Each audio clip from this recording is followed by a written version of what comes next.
Welcome to District 7030's first virtual business meeting.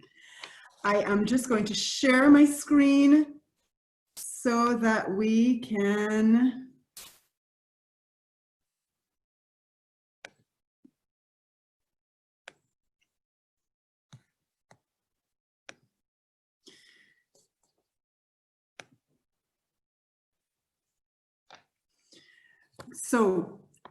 just before we actually start, there are some protocols that we need to just discuss. At the bottom of your screen is a globe, which is the interpretation icon. Please click it and select English or French so that you can hear properly. For our French Rotarians, please click the French. Please note that our session is being recorded, and all the presentations and the slides will be shared on the district website once this session is done within 24 hours. Please use the chat feature for any comments or questions. If you're having any questions, please use all caps so that we can capture them amongst the chat. So that we can get them to the speakers. We are going to be using non-verbal feedback. So your Zoom has the raise the hand or the clap feature. Please do not interrupt your speakers. We will have questions after. We're also asking that you put on your video. We want to see you. We want to see the members of our district. So please put on your video and please use your correct name, first name and last name, so that we can direct your questions accordingly. And we are going to be starting shortly. Oh, for delegates, make sure you've registered. Make sure you have your survey link. If you have not gotten your survey link as a delegate, please private message District Secretary Leah so that she can send it to you. If you need to register as a delegate at this point, please make sure that Leah knows, because after now, we won't take any more. Okay, so without further ado, I am going to ask Canon Alistair Rollins, President-elect, to lead us in the words of inspiration. Good morning.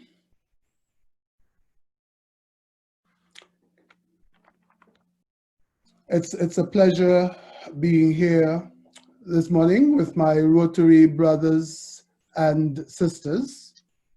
It's a tremendous honor to be able to speak to you, and we pray that by God's grace we will have a terrific meeting. Now, I have been a Rotarian from 2004. Actually, my Rotary birthday is December 4th, 2004. Say happy birthday when December comes around, okay? Now, I was recruited to Rotary in Nigeria in 2003, not by a Nigerian, but by a colleague of mine who was one of 4 clergy and 1 lay person on a mission field trip. My colleague Rick talked incessantly about Rotary and the projects in which his club was involved.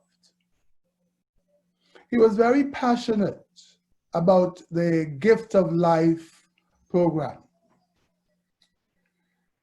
He talked so much about the number of children that they had brought from all over the world for heart surgery.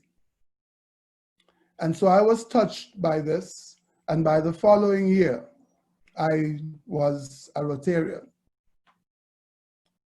I quickly learned that not every Rotarian had the same enthusiasm and passion as did my colleague Rick, and that many Rotarians have been content to show up at weekly meetings, pay their dues, make their contribution to the Rotary Foundation, but that was it.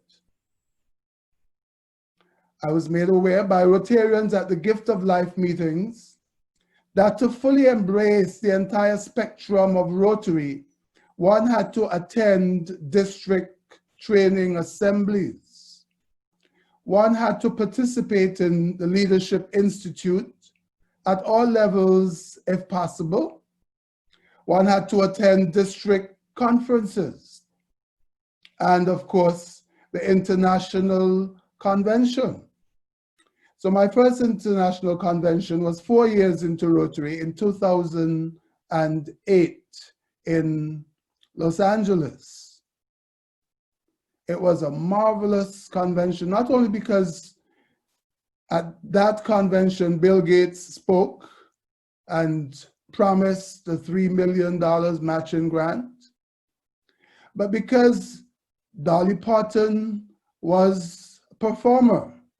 And who could not be enthused when there's Dolly Parton at Rotary International Convention? But the hallmark of the convention was the House of Friendship, where one could see and hear of all the marvelous work that Rotary was doing around the world, where one could interact with people from all over the world. And it didn't matter whether it was a large country or a small country, a rich country, a poor country, we were all Rotarians and we were all sharing in this wonderful service of Rotary. I continued to learn and grow in Rotary and participating in RILA programs, recruited one of my parishioners for the student exchange. So she went to Germany in 2009. And I myself went on a Rotary Friendship Exchange with District 3170 in India in 2016 and attended the district conference for 3170. And I was amazed at the passion which they had in their district. There were, I think, 1,700 members at that district conference. I mean, that was awesome.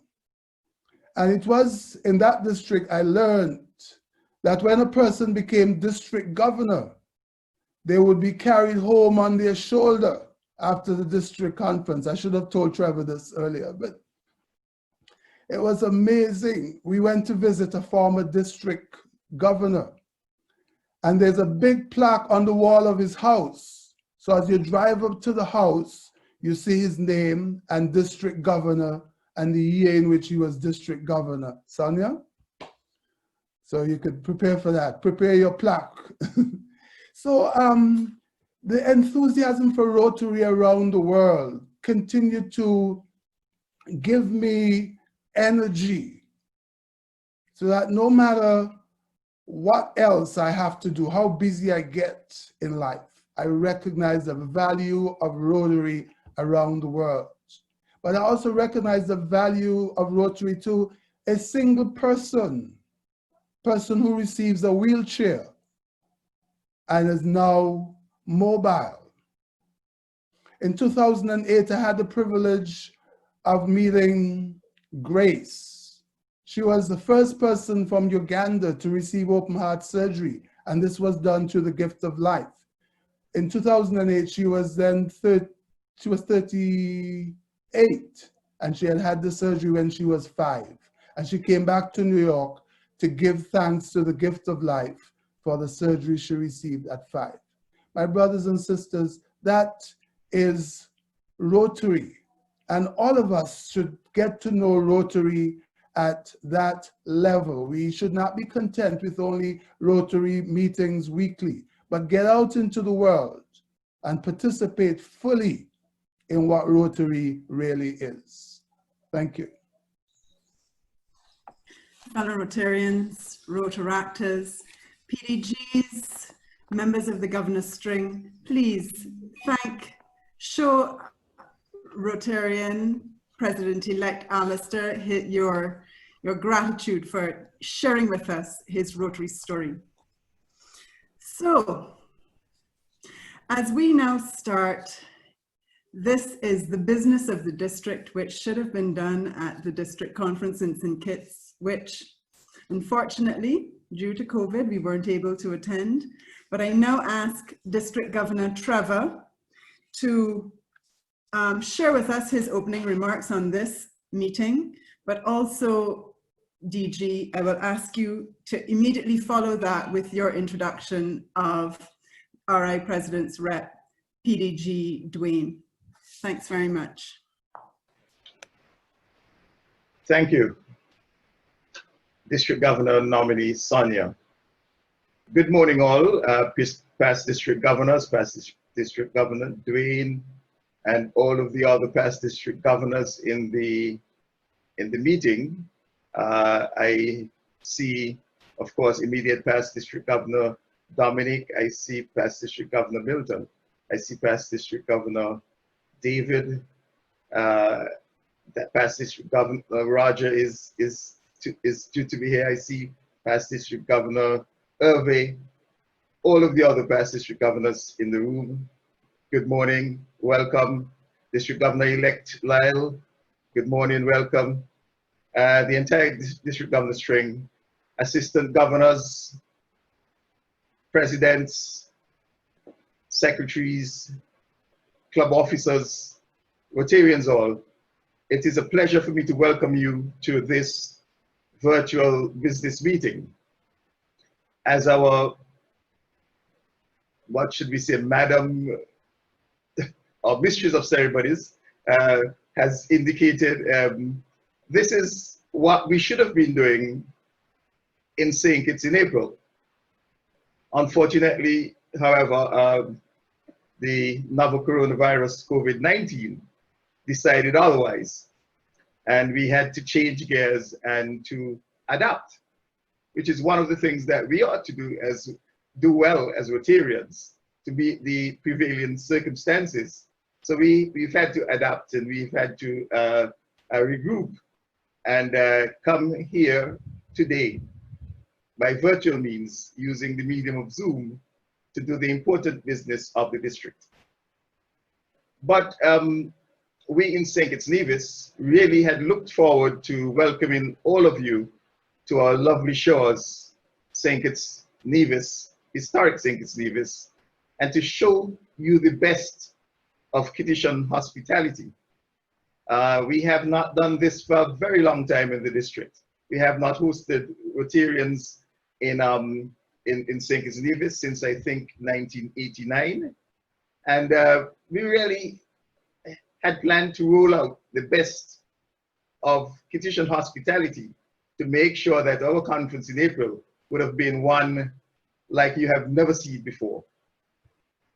And I really want to pay tribute to the Chairman Charles of the District Conference Committee and his team that have done a very, very great job in putting together a program of which I was exceedingly proud. And I know they've put a lot of hard work into it, and it is very disappointing that we were not able to roll it out to you as we would have wished. But that, I guess, it is what it is.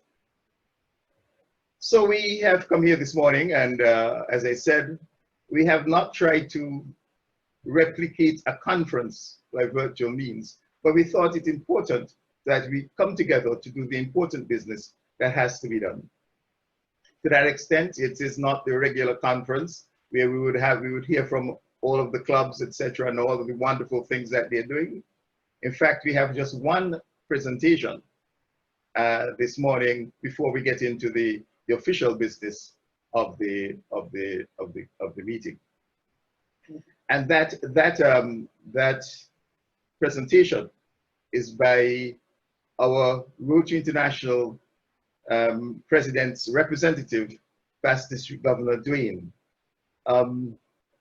Last October, at the end of October actually, I received an email from Presidential Services at Rotary International informing me that President Mark Maloney had appointed past District Governor William Dwayne Benton and his wife Sandra to represent him and Gay at our district conference that was scheduled for April. But, you know, as we know, that was not to be. But past District Governor Dwayne readily accepted my invitation to attend and to speak at this virtual district business meeting. And for that, I am indeed tremendously pleased, and we in the district are fortunate. Past District Governor Dwayne has been president of two clubs, a district governor, and president of Show Me Rotary multi-district president-elect training. He served on 3 international committees that report directly to the Rotary International Board of Directors. He is a member of the Rotary Club of Kansas City, sorry. He is a major donor and a member of the Paul Harris Society. Interestingly, he was chair of both the 2016 and 2019 Councils on Legislation, which, as you know, is Rotary's triennial parliament. And he's one of only 3 Rotarians in Rotary's history to have chaired the council on 2 occasions. Past District Governor Dwayne's classification is Judge Federal. He became a judge on the U.S. Court of Appeals for the 8th District on July 8, 2004. This court hears appeals from federal courts in 7 Midwestern states and is subject to review only by the U.S. Supreme Court.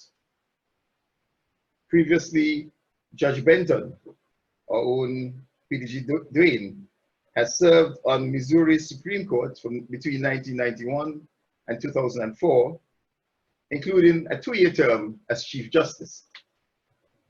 He was then the only certified public accountant serving on any Supreme Court in the entire USA. And now he's the only federal judge who is a CPA. President Dwayne graduated from Northwestern University, summa cum laude, and was a Phi Beta Kappa. He received his law degree from the Yale Law School in 1975, distinguishing himself as managing editor of the Yale Law Journal. He went on to earn a master's in law, the LLM degree, from the University of Virginia's School of Law, and has received honorary Doctors of Laws degrees from both the University of Central Missouri and Westminster College. From 1975 to 1979, past District Governor Dwayne served with the U.S. Navy as Judge Advocate. While in the Navy, he attended Memphis State University and earned a master's in business administration and accountancy. He became a certified public accountant in Missouri in 1983 and practiced law as a private attorney in Jefferson City. From 1989 to 1991, Judge Benton served as Missouri's tax collector, the 14th Director of Revenue in the state's history. Past District Governor Dwayne has taught as an adjunct professor at Westminster College and at the law schools of the University of Missouri Brooklyn, St. Louis University, and Vanderbilt University. As you can tell from this very brief summary of his very extensive and immutable biography, past District Governor Dwayne is indeed a man of many and varied parts. We are fortunate that we are able to hear from him this morning and benefit from his vast experience, a unique perspective on Rotary. I am therefore delighted to present to you past District Governor Dwayne Benton, the Rotary International President's representative. Past District Governor Dwayne. Thank you, Governor Trevor, for that gracious introduction and for all of your many kindnesses over almost the past year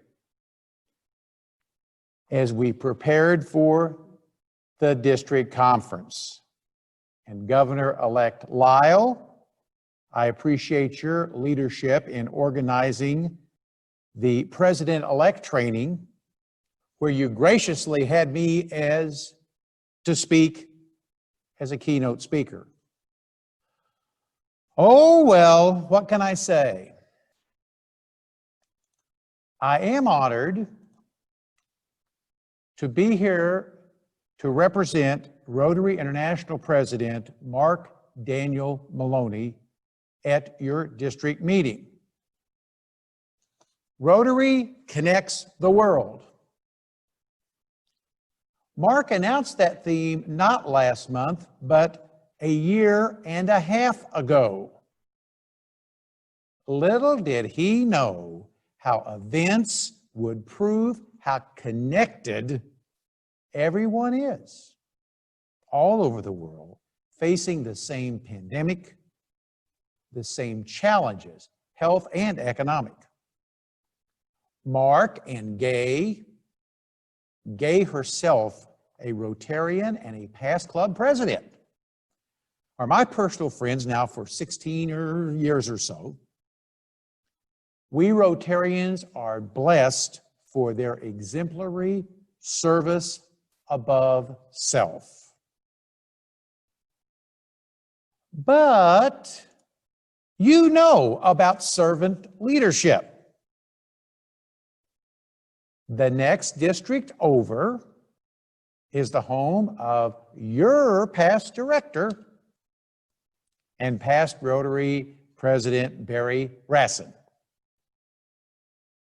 At the last two councils on legislation that Trevor mentioned, I worked with President Barry literally night and day as he was aide to the RI president, the aide, there's one, the aide to the RI president in 2016, and then the RI president himself in 2019.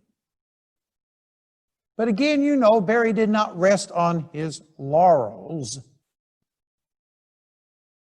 As you may know, after Hurricane Durian, he and Esther organized a fundraiser for the recovery efforts, including coordinating a song that continues to raise funds for recovery. President Barry and President Mark are inspirations and nice, gracious human beings. There are two big topics that President Mark wants to bring to your attention. First, the annual convention. In March, the board of directors, at a virtual meeting, canceled the in-person traditional RI convention in Honolulu. Disappointing, because the convention inspires every Rotarian who attends, and I appreciated the president-elect's comments on that. He's absolutely right. We see friends from all around the world, but perfectly the right decision. The same day, the board set the policy: no mandatory in-person meetings or events. Then a month later, in April, the board approved a virtual convention beginning 1 week from today, right now, June 20, literally 1 week from now. If you go to the website don't do it now, but if you later want to go to the website, at the bottom of the slide, you will see the home page for the virtual convention. I'll digress for one moment. Next year, the in-person convention is in Taipei, Taiwan. But in 2022, the convention is in Houston, Texas, USA, the other end of the Caribbean, Gulf of Mexico, relatively near you. If you've not been to a convention, your fellow Rotarians who have will tell you that a convention shows you what the world is really about. And it has shows the unique international impact of Rotary, how it really does connect the world. Back to the virtual convention. 1 week from right now is the first general session. Then the second general session is Sunday, 1 week from tomorrow. Those who've attended or watched past conventions know how absolutely inspiring the general sessions are. I appreciated the mention of Bill Gates earlier, who frequently appears. The website on the previous slide has details on the speakers and the format. Please consider spending 1 hour next Saturday morning, 1 hour next Sunday morning with President Mark and other inspiring speakers. Then, immediately following the next week, Monday through Friday, 3 times a day will be breakout sessions. I pause so you can get a feel of the sessions on your screen.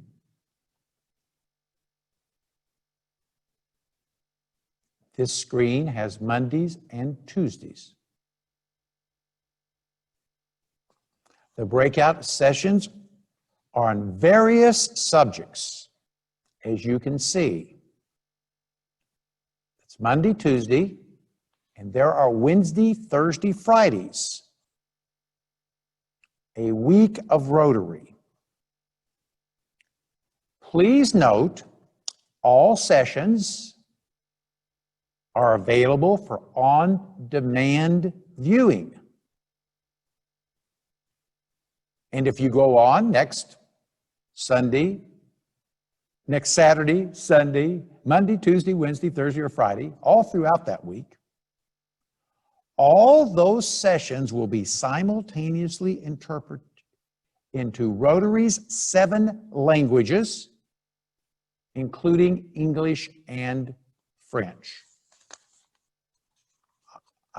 2 or 3 are presented by the speaker in Spanish. So if you are English, be sure and go click the interpretation button at the top. The first topic, the RI annual virtual convention next week. Please attend. The second topic. The other topic President Mark wants me to stress, growth in Rotary. As he says, we must, to quote him, open our doors to new types of clubs and memberships, making all potential Rotarians feel welcome. What is the destiny of your club? Your district leadership is committed to helping clubs, especially in strategic planning. And I did not plan this, but I know that the next session is about the district strategic plan. Goodness gracious. I want here to emphasize the alternatives, the wide range of choices available to each club in terms of who can be members, where and when you meet, and how you meet to be the best club you can. Before leaving this slide, please note another web page at the bottom. The Rotary.org/flexibility page has many useful, easy to use resources about all the choices available to clubs. It has frequently asked questions, forms, strategies, case studies, and about every approach to empowering clubs and members.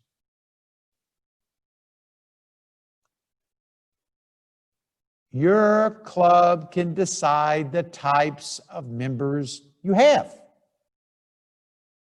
Corporations or organizations, yes, can be members, paying the dues, and then saying who will participate. Or the entire club can now be headquartered at a corporation or organization with a lot of members from one corporation or one organization.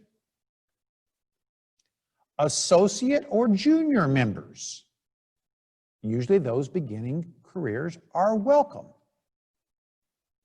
A family can be a membership group. However you define family, up to the club, and under the conditions your club sets. Shared memberships are particularly good for co-employees, like teachers, nurses, doctors, dentists, or friends, even just friends, who want to split Rotary time and expenses together. Rotaractors can now be Rotarians. Yes, Rotaractors can be Rotarians. In just the last few months, Rotaract clubs no longer need a Rotaract club. Just in the last 2 months, Rotaract clubs no longer need a Rotary club, one specific club, as a sponsor. A Rotaract club can now have several clubs as a sponsor, or even a district. Satellite clubs allow as few as 6 or 8. I can do it on 2 hands. 6 or 8 people to meet and help under the club's umbrella. It's a satellite of the main club. Passport clubs enable members to be Rotarians, probably doing service projects together, probably visiting other clubs regularly with the passport. Cause clubs are organized around a specific cause, community need, issue. And you can mix and match. That is, a satellite club, 6 or 8, can be those committed to cleaning up beaches, and so on. But what stays the same, the basis, the foundation, is members must be adults of the highest character, reputation, and committed to service above self. I'll switch from members to attendance. Another area where clubs may change the rules is attendance.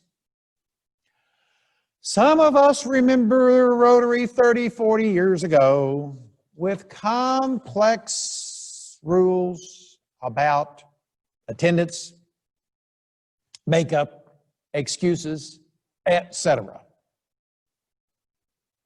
Governor, you had to be a CPA and a lawyer and 4 or 5 other things to halfway understand them. Now a club can change the rules. Yes, make them easier or harder. I liked your opening video, Leah, that really stressed that point. The only restriction is the clubs must do 2 club events each month. I'll say that again, I misspoke it. The only restriction, clubs must do 2 club events each month. But please note, the club can define the format for club events and meetings. As the pandemic has taught us, the full spectrum from fully electronic to completely in person is available for all dimensions: the time, the place, the frequency, the length, and the format.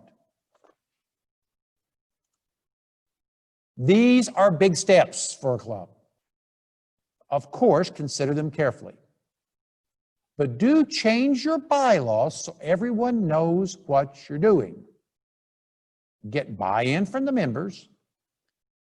Then, in President Mark's challenge, we connect with and attract new members. Thanks so very much for listening to me. I do hope we get to really see each other sometime in our Rotary service.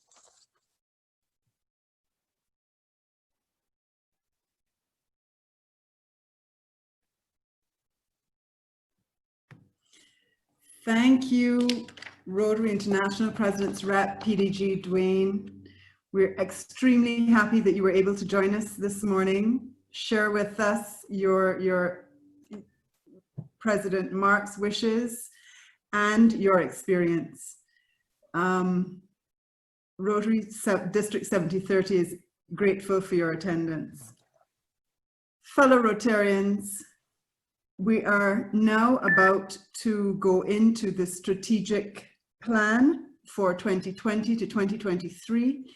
I'm going to ask DGE Lyle if he can take you through that presentation. You would have received the strategic plan earlier, so DGE Lyle is going to be sharing the highlights with you.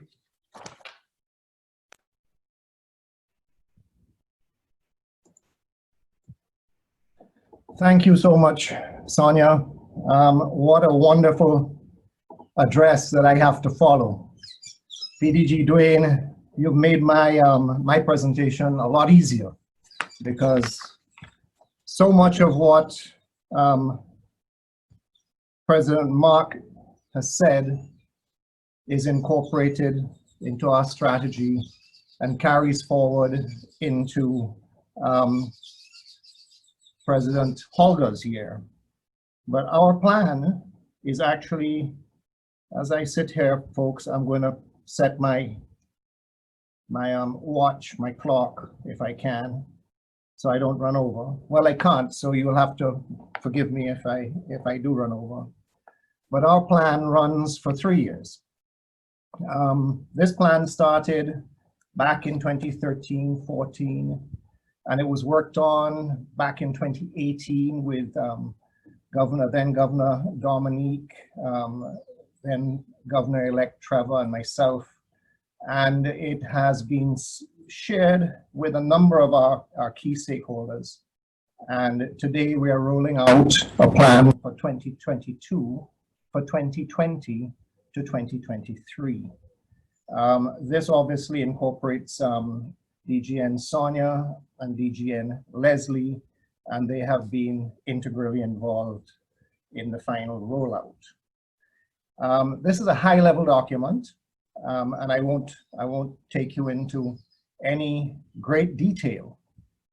And the document does not attempt to be prescriptive. It's a document that is a guide, and each successive governor will introduce their own goals and their own action plans into this covering document. We start, as we always do, with our vision. And my fellow Rotarians, I hope that you know our vision by heart, but it always bears repeating, because Rotary International's vision is District 7030's vision. And it is together we see a world where people unite and take action to create lasting change across the globe, in our communities, and in ourselves. And my friends, I want to stress the we, because this is all about a team effort, and the team will take us through, and we'll only be as good as the team. And every single one of you is a part of that team.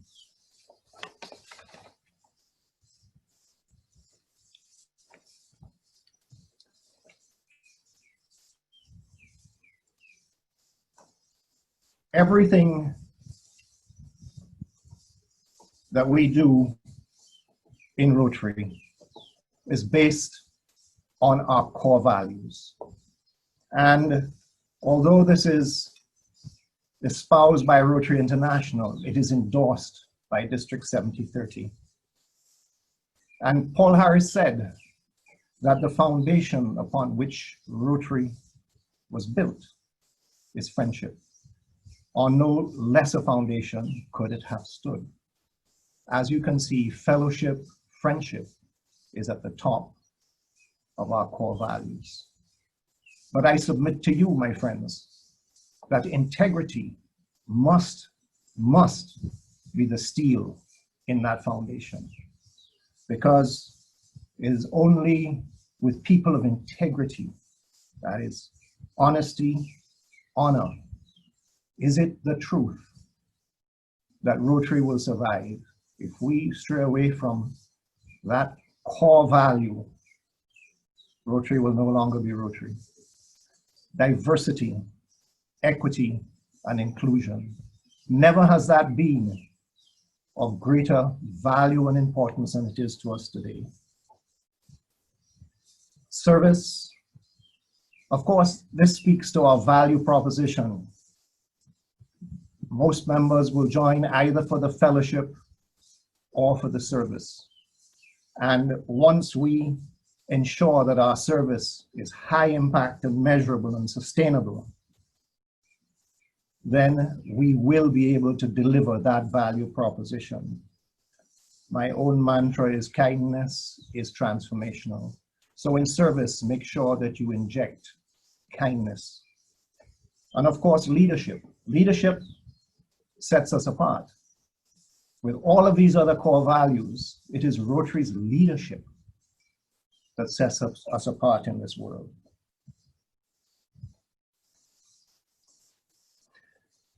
The strategic priorities of Rotary International are also the strategic priorities of our district. So increase our impact, and President Holger asked us please not to take our eye off polio.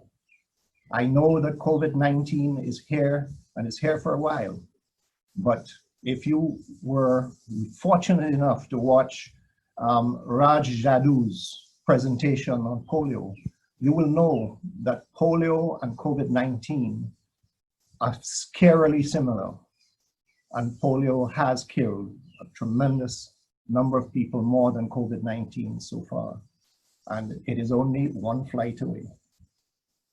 We will expand our reach And we're going to do that by exactly what past District Governor Durian was saying, opening up all of those different channels into Rotary. Our e-club, which is one thing, PDG Durian, you did not mention, but we are looking at within our district. We had one scheduled to launch, but I can tell you that we have a Rotaract iClub, which is in consideration at this point in time. And we enhancing our participant engagement. My friends, once you increase the impact of our projects, once people can really relate to what it is we are doing, increase our impact, be sustainable, we are going to enhance our participants' engagement in no uncertain terms, and increasing our ability to adapt. Look at what we are doing today. We are adapting, and we are doing it in spades.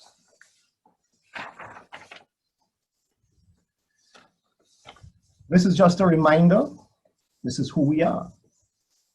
From the south, French Guiana, Suriname, and Guyana, all the way over to the west with Aruba, Curacao, and Bonaire. And then we travel all the way up as far as St. Kitts and Nevis in the north. 17 countries. And we have the potential of being the most diverse district in the world. And I'm certainly as proud of District 7030 as I could possibly be. The mission. Well, the mission is our mission. And you've all received this document already. But we are a Caribbean people. And our mission is to be dynamic, fully integrated, united, and channel the energies of our people into making our district the greatest that it possibly can be.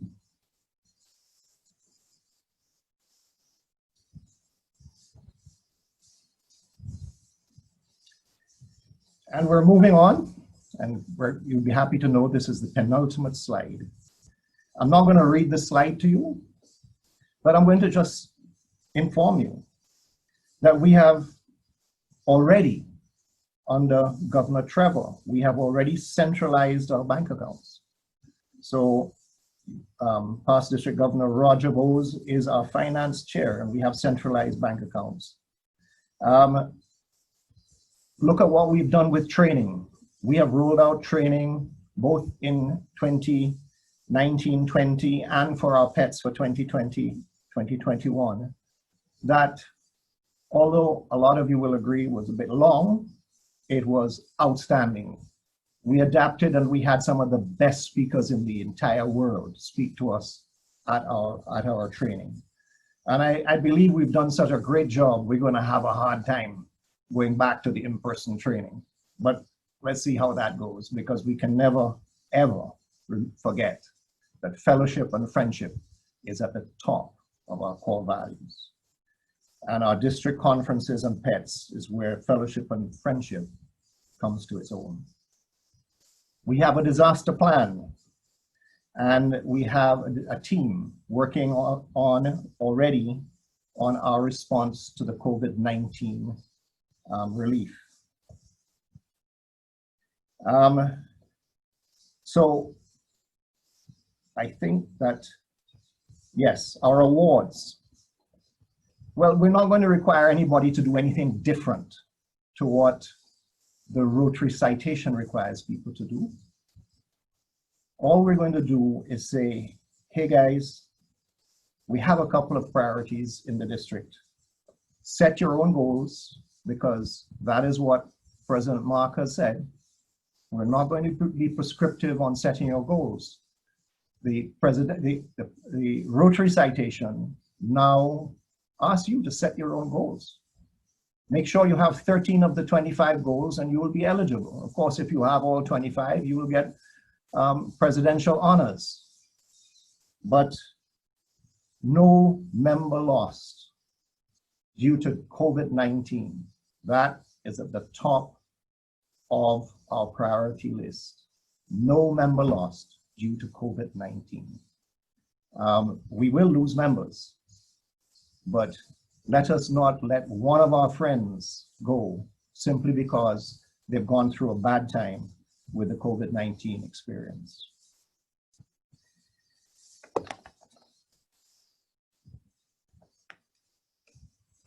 You know, under our objectives, again, we have for you a number of high impact projects that we will roll out. Of them, peace comes very, very high on our agenda. And of the two pins I wear today, one is our district pin and one is a peace pin. And I would ask you all to stay tuned because we are going to roll out some amazing peace projects during the course of the next years, Sonia, not just the next year. Childhood obesity prevention.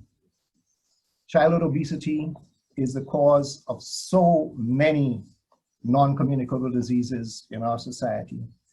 And that too is a rollout across the years.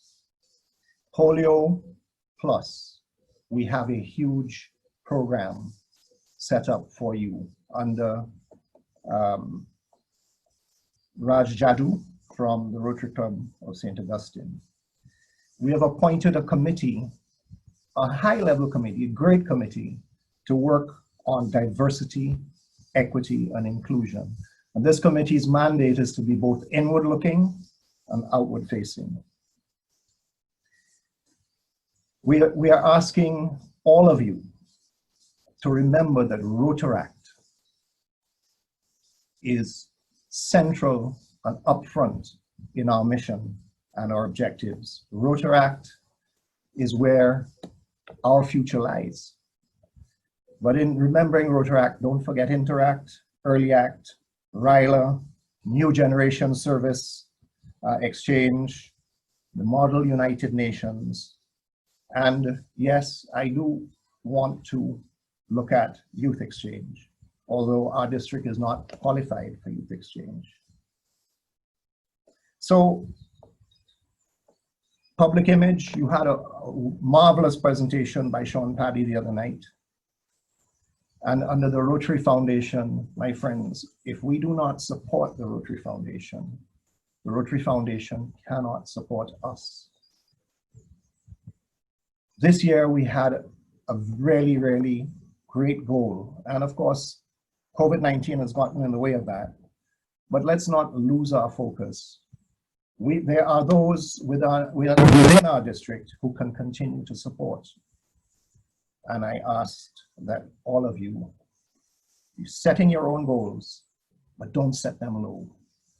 We are Rotary, and we want to support our foundation so that we can, in 3 years' time, Leslie and his successor will have funds that they can use for supporting your projects, making them bigger, bolder, and more audacious. And I believe that you will be happy to hear that that's the end of our presentation. I will stop sharing my screen. I'm not even going to ask how much I ran over time because I feel terribly embarrassed, but that is an overview of the district's strategic plan, which you've all had the opportunity to review and which is a subject of a resolution later on for adoption. Thank you, Sonia. Thank you, Governor. District Governor-elect Lyle, thank you so much for your presentation on the strategic plan. We're happy. Hey, Liz, we have another a young Rotarian in our midst. So I don't have any questions for you, DG Ela, so you're off the hook. You can breathe now. We're gonna move right on into PDG Lara and her presentation, and she will be going through with us the new nomination procedure for for the appointing of a district governor. So, fellow Rotarians, please welcome PDG Lara. Hello and good morning, one and all. Bonjour. Allow me to share my screen. Okay. Everyone can see that? We're good? So thank you very much. No? Sonia, you're shaking. You can't see it? Not seeing anything, Lara. Oh, hang on. Why is that happening? Sorry, my apologies.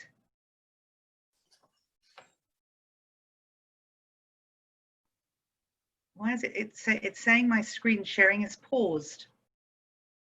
Okay, let me try this. My apologies, folks.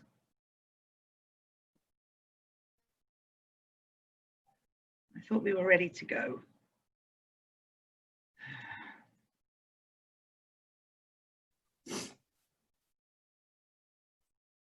I had it all set up and now it's saying it's paused. Share screen, PowerPoint, share. Is that better? Perfect. Okay, I had to close it and start it again. My apologies, everyone. So my thanks to District Governor Trevor and Lila and Sonia for asking me just to provide you with some insight into our proposal to enhance the selection process, nomination process for District Governor. I want to point out that what I will be sharing with you this morning is really to be added on to what we currently do. So it is an enhancement of our current process, and it is intended to make the entire experience for nominees a lot more transparent, a lot more inclusive. This has been shared with all of you, so I'm not going to spend too much time on it, but just to summarize the key points of how we nominate and select our district governors in District 7030.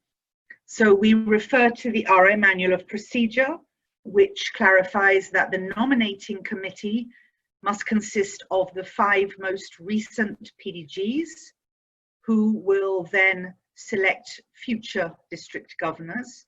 So it is the 5 most recent. So every year a new PDG is added and a PDG drops off the committee. All clubs in our district have the opportunity every year to nominate Rotarians for the position of district governor. And we have now added in an interview process. So for those of you that may be familiar, or your club maybe has nominated someone in the past, you'll know that there is a form to be filled in that is sent to the committee, and the committee then reviews the applications. What we are proposing is that this be enhanced with the interview experience. And in my professional life, I am a recruiter, an HR professional, so the district asked me to put some insight into how we can do some robust screening of the nominees for district governor. The role of the interview is to enable the nominating committee to gain a much clearer appreciation of the nominee's ability to inspire, engage, and lead Rotarians. So it moves the application or the nomination from a piece of paper to an actual personal conversation. Of course, these can be done remotely, these can be done in person, but the idea is for the nominating committee to spend some time with the nominees and actually get to understand who they are as individuals and as Rotarians.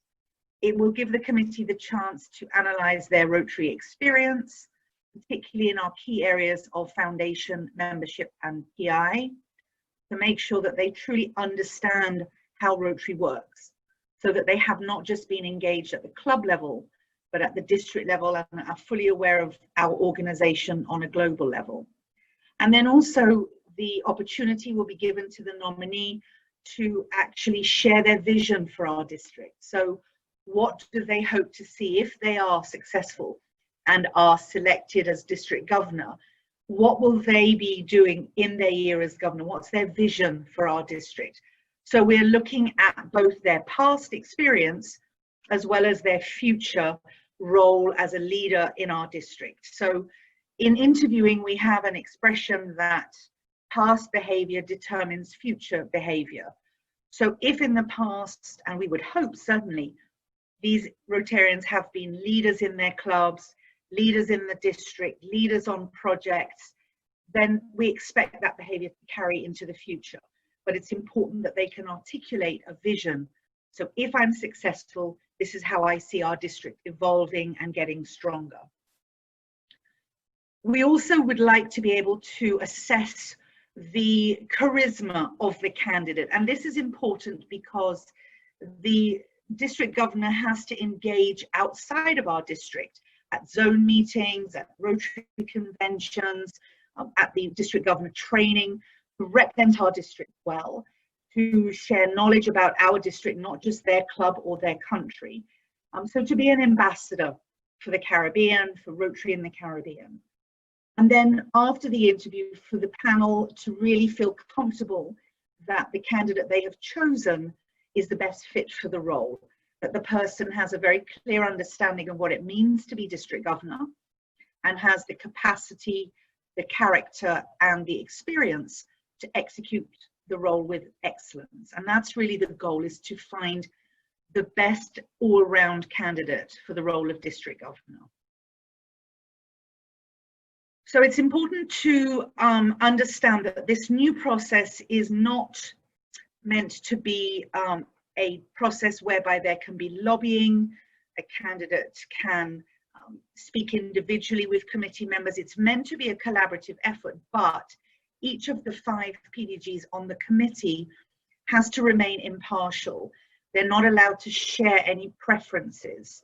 So if there is a PDG who comes from the same country as the nominee, for example, which obviously could happen, we would expect that PDG to not demonstrate any favoritism for a candidate from their own country, but to look at all of the different criteria, to remain objective. We want the committee to be very discreet and to retain their integrity, which, as Lyle shared with you, is a key value for Rotary. And importantly, to share in advance with those candidates who will be interviewed the guidelines that we're putting in place. This is meant to be a very transparent process. We are not intending to ambush a candidate with a question that they weren't expecting or they couldn't prepare for. So the idea is to give, as in all interviews, to give the candidate the best chance to be their best self, to perform at the highest possible level. So they need to be informed, they need to understand the process, and they need to be prepared. So as I mentioned, the interview can be conducted in person or via video conferencing, depending on what countries the candidates are from. We are recommending that the interview take at least 1 hour, which is, of course, maybe even not sufficient time. It may take longer, but a good minimum for the candidate to be able to have a really good conversation with the committee. And we will provide the candidate with guidelines on how to be in the right space and the right place to actually be able to focus on the interview and successfully participate. And as I mentioned, we will be sending the format ahead of time, and we do want candidates to prepare their own questions. So we would expect them to be familiar with the district strategic plan, with some of the other goals of the district and so on, but also have their own thoughts and ideas that they can discuss with the nominating committee. So there are 10 elements that we are going to be evaluating. And well, when I say we, the nominating committee, and each of these areas has a different number of points allocated with a total possible score of 200 points. So each of the 10 criteria is weighted slightly differently.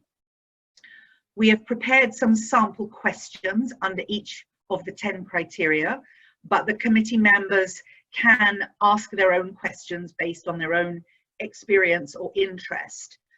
The idea is that the 5 committee members will be assigned or will ask for the opportunity to ask questions on specific areas. So you may have a PDG who is particularly comfortable talking about the Rotary Foundation, so they may handle that line of questioning, for example, but any committee member can ask any question.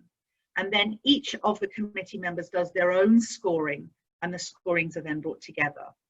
So I'm just going to go through the 10 elements quickly with you. The first is leadership. As we said, the role of the governor is to engage, motivate, inspire, and lead the Rotarians of our district and Rotaractors and interactors and so on. So we're really looking for somebody who has that vision, that charisma, that personality to inspire and lead our Rotarians. The second area that we'll be evaluating is knowledge of RI, knowledge of the foundation, as well as our district. Thirdly, we will be looking at planning. As DGE Lyle said, strategic planning is so critical for our clubs and for our district. So we really do want to have a district governor candidate who themselves is very familiar with and supportive of the whole idea of getting strategic planning into clubs and bringing that then to connect with the district and with RI. So the familiarity with strategic planning and how we translate that into club procedures. Capacity is an important one. This is the fourth criteria. Being the district governor nominee or district governor elect, so even before you become district governor, does require a lot of time, a lot of resources, because there are many, many meetings and training programs that you are required to attend. All of us who have been through this process can share with you that in the months leading up to your taking office on 1st of July as governor, you really do expend a great deal of your own personal time and treasure to prepare. And it's important that the governor nominee understands that and is prepared to make that commitment. This is not a one-year job. This is at the very minimum a job for 3 years, if not longer once you get into the PDG role. So it's important that their family's on board, that they have the support that's required, whether administratively or personally, to do the job effectively. The fifth area that we will be evaluating is communication. Not necessarily speaking the language, all of the languages of our district, although of course that would be a wonderful thing for every governor to be able to do. But we do want somebody who can communicate clearly, who writes well, who understands how to use social media, for example, using the different tools that we have available to manage our district. The sixth category is ethics, and we have a code of ethics for the district governors. It's important that this individual understands what it means to be an ethical professional and how ethics is demonstrated in Rotary. The final four criteria, number 7 is building partnerships. So we are hoping to find nominees who have experience in their own club, in their own country, with building partnerships, whether it's with other Rotary clubs or with other NGOs, governments, the media, all of these different groups to really strengthen the effectiveness and impact of Rotary. And then the final 3 criteria are the 3 cores of Rotary: membership, foundation, and public image. So under each of these 10 criteria, we have some recommended questions so that we can evaluate the candidates. And the scores are then submitted to the chairman of the committee, who is the most recent PDG. Each member of the committee does their own scoring. The scores are then submitted and a final decision is made based on a combination of those scores and any other recommendations the committee may have. Thank you very much. I hope that was informative.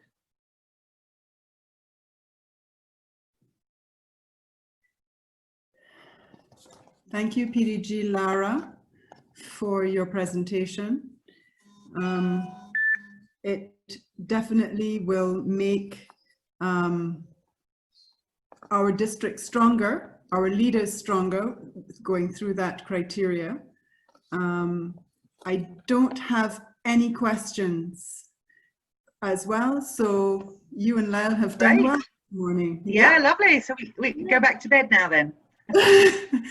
So members, if you do have questions, please put them in the chat box in capitals, and we will be asking, if you do have questions, we can ask them after, so that we don't hold up things at the moment. Thanks again, PDG Lara. Next up to bat is the DG himself. And we have already circulated the manual of procedures with the amendments, and DG Trevor will this morning go through that manual for us. DG Trevor.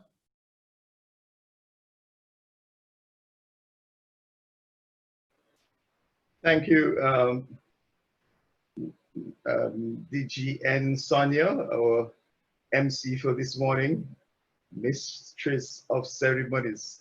I will share my screen now so that you could follow as I go through this presentation. As with the others, this manual of procedures it has already been sent to you, and the amendments were all listed so that it was easy for you to follow through. The major amendments really were in relation to the role of the District Finance Committee, and that results from our participation as a test district for the new funding method from RI.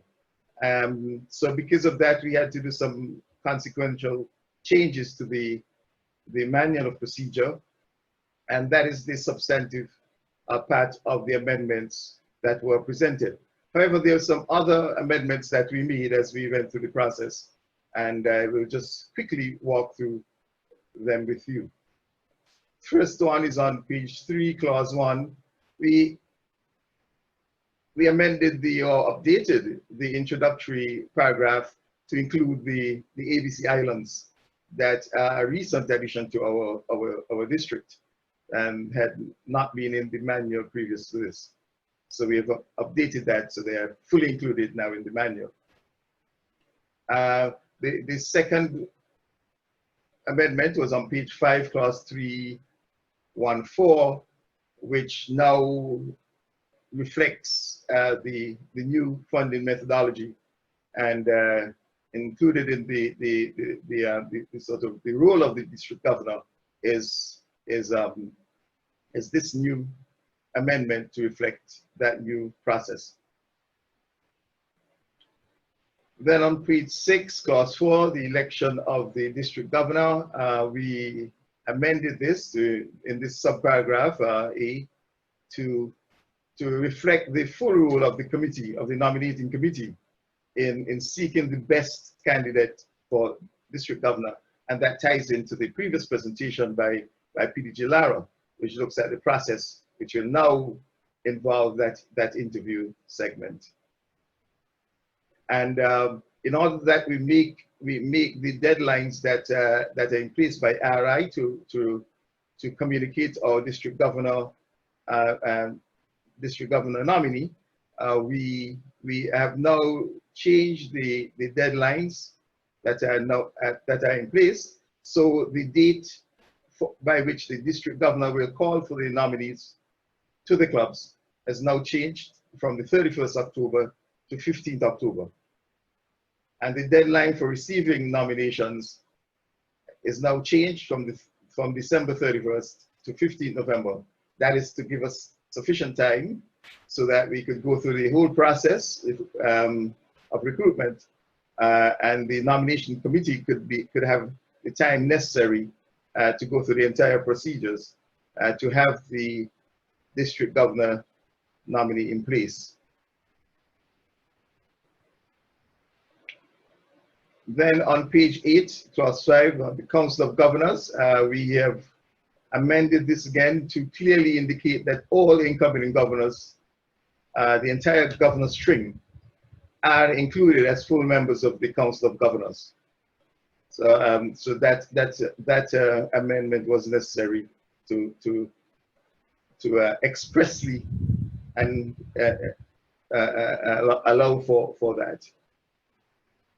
Then the chair and secretary, that was amended to include the role of the secretary to the Council of Governors. And on page 9, clause 6, district appointments. Again, this was amended to clarify the role of the district secretary in following up with clubs. As it was worded, it was that the district secretary would ensure certain things happen. Now, the district secretary has no way of ensuring that anything happens. All the district secretary could do is to follow up with the clubs to encourage it and to help to ensure that it happens. So we've clarified that. And then it was also amended to expressly state that the district secretary is appointed by the district governor. That is what happens in practice, but we wanted to put it expressly in the manual. And then on page 10, clause 6, district appointments. In clause 6, that section in clause 6, which has been amended, previously spoke to the membership chair being appointed for a 3-year term. We've now added the finance chair because as a part of that new funding method, as I mentioned before, the finance chair is now appointed for a 3-year term, like the district membership chair. So we've added it in this clause. And then page 13, clause 8, this is where the substantive amendments are, where we fully reflect now the role of the district finance committee in terms of overseeing the district finances and safeguarding the assets of the district.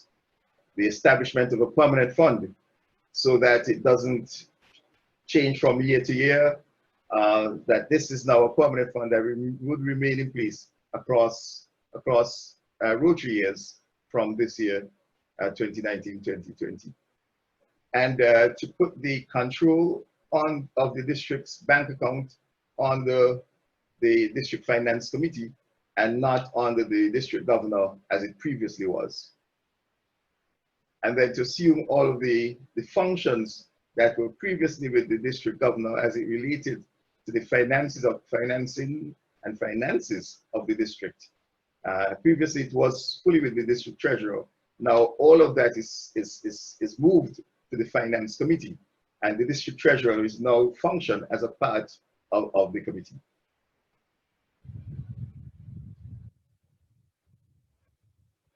On page 15 on the district disaster fund, the finance committee chair was added to that committee that oversees the disaster fund, and of course you would understand why that follows so logically. And again on page 16, clause 9, in terms of district meetings, we've changed this to expressly provide for virtual meetings and training events, just as we are having this morning. Previously it spoke about this coming together with district meetings. Now we've expressly provided that virtual meetings or virtual training events could be included in our operations. Again, on clause 6, page 16, sorry, clause 9, district meetings on the pets. We've all seen how wonderfully the online pet sessions worked on the leadership of District Governor-elect Lyle. And again, we wanted to expressly put into the manual that virtual pet sessions may happen alongside in-person events or in any other form that we may have. And on page 19, under the Council of Legislation, we have changed this to show that the district governor, in consultation with the Council of Governors, selects the district's representative to the Council of Governors, to the Council of Legislation. The Council of Governors, of course, being an advisory body, the action is that of the district governor. And those were the main amendments to the manual of procedure. There was a few other sort of typographical or consequential amendments, very, very minor amendments made just to make the thing consistent throughout. But those, these are the ones that merit attention here of the meeting this morning. And I trust that you have read it all and satisfied yourselves that this is something that you could support. Thank you. DG Trevor, you're not so lucky. There's one question for you. Certainly. There are now two. Certainly. Please elaborate on the difference in the roles of the treasurer and the finance chair. Okay, the the finance chair, under the new funding arrangement we have with RI, where the entire district subvention to the district governor is provided in full to the district at the beginning of the year. It is important to RI that we have greater accountability for these funds. And they have requested that districts, as a part of this test method, set up a district finance committee under district finance chair who is in place for 3 years. So, for example, past district governor Roger, who is the finance chair, will remain into the next year and the year following. And under that person now comes responsibility, along with his committee, of the finances of the district. Previously, the treasurer worked with the district governor in managing the finances of the district. So the account was under the control of the district governor and the treasurer, and everything, all the expenditures, etc., happened between the district governor and the district treasurer. From this year, that is all changed. The accounts are held by the finance committee. In fact, the district governor is not a signatory on the account, does not operate the accounts. The district finance chair, along with the treasurer, who is a member of the district finance committee, reporting to the district finance chair, operates the account.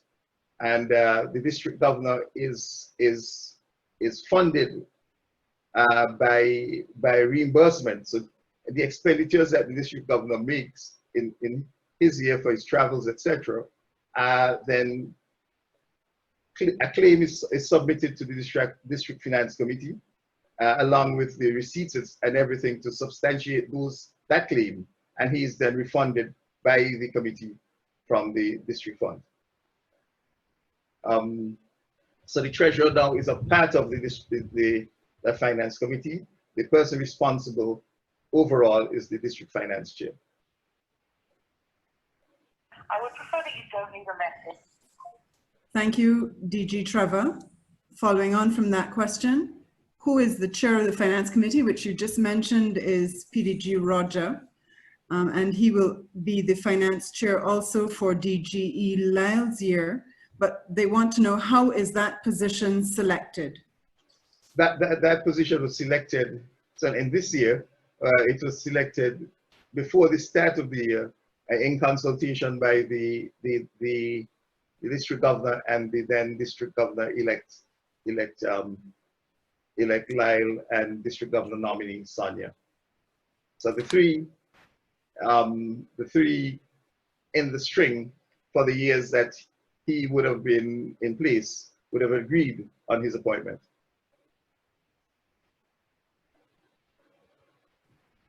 Thank you, DG Trevor. PDG Lara, I have some questions for you, so I'm hoping that you can come back on. Thank you. Yes, I'm here. Yes, you did answer them in the chat, but some people may not be monitoring the chat, so we thought it would be a good thing if you just elaborated in person. Sure. So from Johan, he wants to know, what is charisma?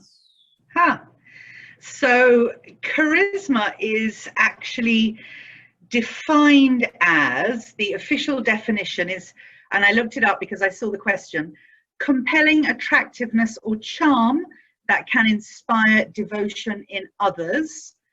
Charisma is when you are charming, personable, likable.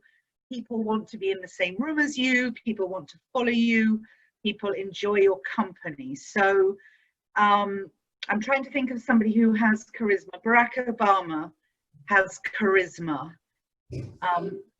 Somebody else in that position does not. I should say no more.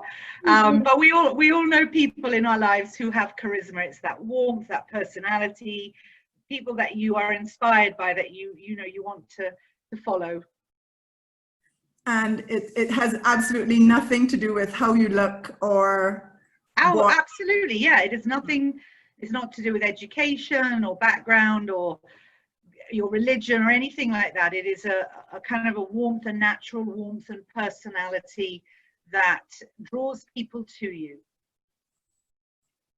So thanks very much for that. We have Rotarian Tamira asking about, she's drawing reference to in gymnastics, how you drop off the highest and the lowest scores so that you kind of get rid of the favoritism. She wants to know if this could possibly work in this scenario of choosing the district governor. Well, there's no reason why the committee couldn't decide to do that. It is not explicitly documented in the resolution that was sent to the club. So I don't know if we want to make that amendment today, then it would mean reissuing the resolution for delegates to vote on it as an amended resolution. But I don't see any reason why the committee couldn't take that decision to do that, but it's not, that process is not formally in the resolution as it stands. Thank you. And a comment from Marie Claire. She appreciates the ethical criteria, the ethics criteria in the choosing of a governor. And Raheen asks, do the 5 PDGs alone constitute the committee for selection of district governor? Yes, it is the 5 most recent, the 5 most recent PDGs. So your immediate past district governor and then 4 PDGs prior. So it is done in a chronological order. Thank you very much. So you're off the hook now, PDG Lara. I'm just going to go back to DG Trevor, and I'm sorry to keep bringing you back on, but the questions come after your presentations and we've moved on to the next. So I'm just going to try and get us going. DG Trevor, so what is the role of the treasurer beyond a member of the committee reporting to the finance chair? Julian is just asking for clarity. Yes, I think I answered that in the chat, but I'll say it here again. Yeah. The treasurer, we expect to be somebody who has experience and expertise as an accountant, who is important in providing the financial statements, etc. at the end of the year, ensuring that things are categorized as they ought to, and make sure everything is in order. So that his role would be the accounting expertise, so to speak, on the committee, at least one of them, and he'll be responsible for doing the financial statements at the end of the year. Understood. Thank you very much. I know that you've answered that already, but since people ask, I want to make sure that everyone hears the answer. Okay, so we're moving on now. Those two a PDG and the DG are off the hook for a little bit. We move on now to immediate past District Governor Dominique and her presentation on the district financial report for the last Rotary year 2018-19. Please welcome IPDG Dominique. Hi, how are you? Good morning, everybody. I'm going to speak in French. Hein? OK? Donc, je vais partager mon écran pour vous mettre à disposition ce que normalement vous avez déjà dû recevoir de vos clubs, à savoir le rapport financier de mon année.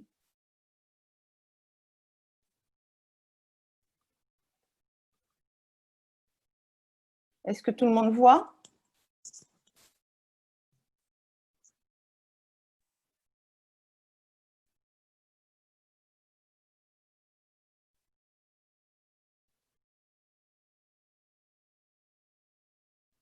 Sonia? Sorry, yes. Yes, IPDG. it's okay? Everybody Yes. sees, okay. So, donc, en tant que district gouverneur, nous... IPDG. Yes. We need, I'm not sure how we're going to do this.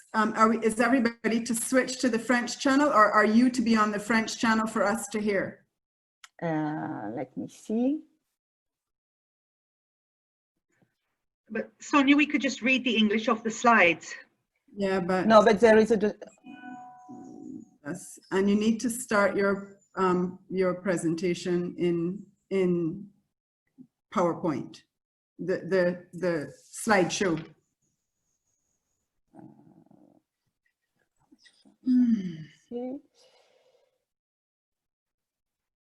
PDG Hervé, are you on the English channel or the French channel?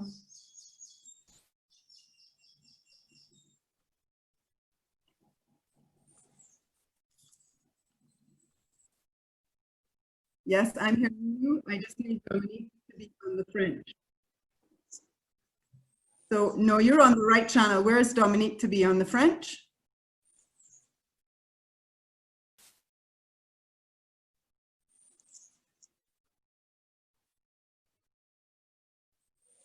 Ah, understood. Okay, Dominique, you will speak and then you will stop so that Hervé can translate for you. OK. Est-ce que tout le monde voit le document pour le moment?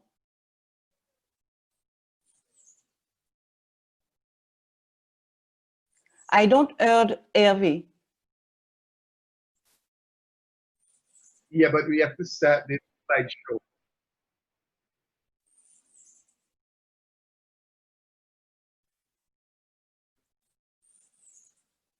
J'entends pas Hervé. PDG Hervé?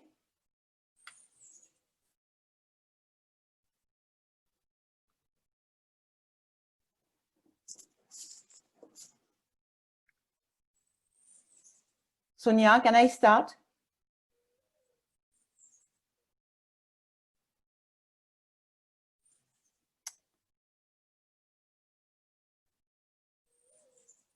DG and Sonia, can I start? Yeah. Okay, because I don't heard Hervé. Okay. Yes, please start, but Okay. put it into presentation mode.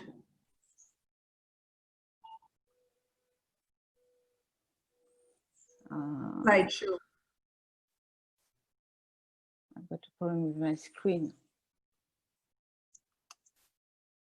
OK.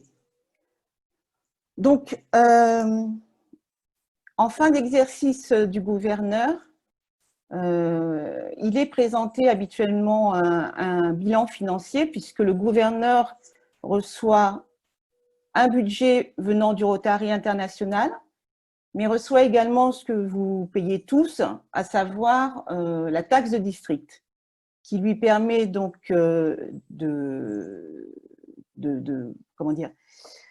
faire son année en ayant donc un financement, puisque vous savez que l'année d'un gouverneur, pour m'avoir rencontré, surtout sur notre district, se compose de nombreux déplacements dans l'ensemble des territoires de notre district, et également de récompenses, de frais de bouche, d'hôtel, enfin, tout ce que vous avez pu voir mentionné dans le rapport que j'ai transmis.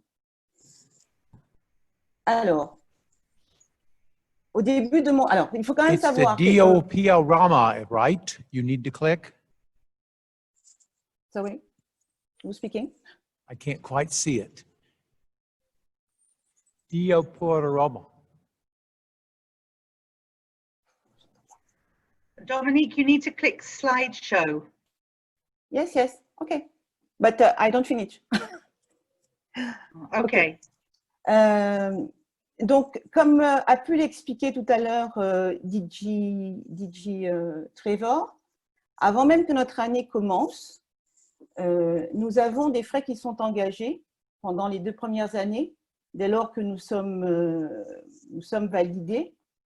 Et ces frais, comme vous avez pu le constater sur le rapport que je remets, s'élèvent en général entre 10 000 et 12 000 dollars. Pour ma part, ils ont été de l'ordre de 12 000 dollars. Alors, bien entendu, ces frais sont remboursés lorsque nous percevons nos budgets, mais il était important tout à l'heure d'insister sur le fait que quand on devient gouverneur, il est nécessaire de savoir quels sont les frais qu'on va devoir engager avant de recevoir ces budgets.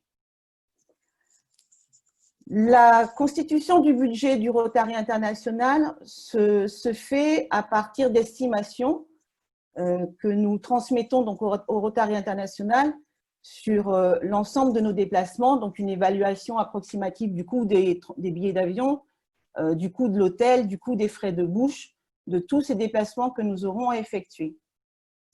Et c'est à partir de ces informations qu'on obtient donc un budget. Pour ma part, le budget qui a été alloué par le Rotary international s'élevait donc cette année à 59 400 dollars. L'ensemble pratiquement des taxes de district ont été versées par l'ensemble des clubs. Pratiquement tous les clubs ont versé, sauf un club peut-être, mais j'explique un peu plus loin pourquoi. Et donc, les sommes récupérées au niveau de la taxe de district s'élèvent à 51 150 dollars. Nous percevons également ce qu'on appelle les district grants. Les district grants, ce sont ces fonds qui reviennent au bout de 3 ans. Donc, si vous avez suivi les formations sur les fonds du Rotary, sur tous ces frais que vous payez et qui peuvent revenir dans le district, cette année, ce montant s'élevait à 52 745 dollars. Il permet, bien entendu, de financer donc des projets à l'intérieur du district. Il y a également, donc, dans la cotisation que vous payez chaque année, donc la taxe du district, il y a une somme de 2 dollars qui est reversée à ce qu'on appelle au fonds pour les catastrophes naturelles. Donc, cette année, il s'élevait à 4 092 dollars. Ce qui fait que l'ensemble du budget que j'ai perçu était à hauteur de 167 387 dollars, ce qui fait 192 495 euros. Compte tenu que nous étions sur un département français, il a été nécessaire d'ouvrir un compte. Donc, ici, en Guadeloupe, nous avons ouvert ce compte à la BRED. Donc, ça a d'abord été un compte en euros. Et très rapidement, on s'est rendu compte qu'il était important de demander une ouverture d'un autre compte, mais en dollars, pour essayer de diminuer le coût des taxes bancaires, ce que nous avons fait. Toujours sur le même document, donc vous avez l'ensemble des dépenses qui ont été les miennes sur cet exercice. Donc, je ne vais pas les reprendre parce que vous les avez sous les yeux, mais le montant global s'élève à 165 561 dollars. Alors, une petite chose aussi quand même que je suis obligée de signaler, les départements français d'Amérique qui fonctionnent en euros et non en dollars, la vie est quand même un peu plus chère dans les dépenses que nous pouvons faire sur nos territoires, ce qui peut expliquer les différences qu'on rencontrera avec un territoire comme le Suriname, par exemple. Il faut comprendre que, ne serait-ce que pour organiser les PEX, il faut compter à peu près 1,5 fois de plus en coût pour pouvoir organiser ces PEX sur le territoire de la Guadeloupe, et je pense que ce serait la Martinique ou la Guyane, ce sera à peu près pareil, que sur un territoire comme le Suriname. Vous avez également à la case audit. Alors, j'ai un petit souci aujourd'hui parce que j'espérais recevoir mon attestation, mais malheureusement, je ne serai pas en mesure de la fournir. Les comptes que je présente aujourd'hui sont en cours d'audition. Donc, c'est un autre cabinet d'experts comptables qui les a en main. Et malheureusement, j'espérais recevoir mon attestation aujourd'hui. Je ne l'aurai pas. Donc, ce que je propose, si tout le monde est d'accord, c'est qu'on ne vote pas aujourd'hui, mais dès que j'aurai le document, si je l'ai dans l'après-midi, il sera transmis. Si je l'ai lundi matin, il sera transmis. Qu'il puisse être transmis à l'ensemble des clubs de notre district.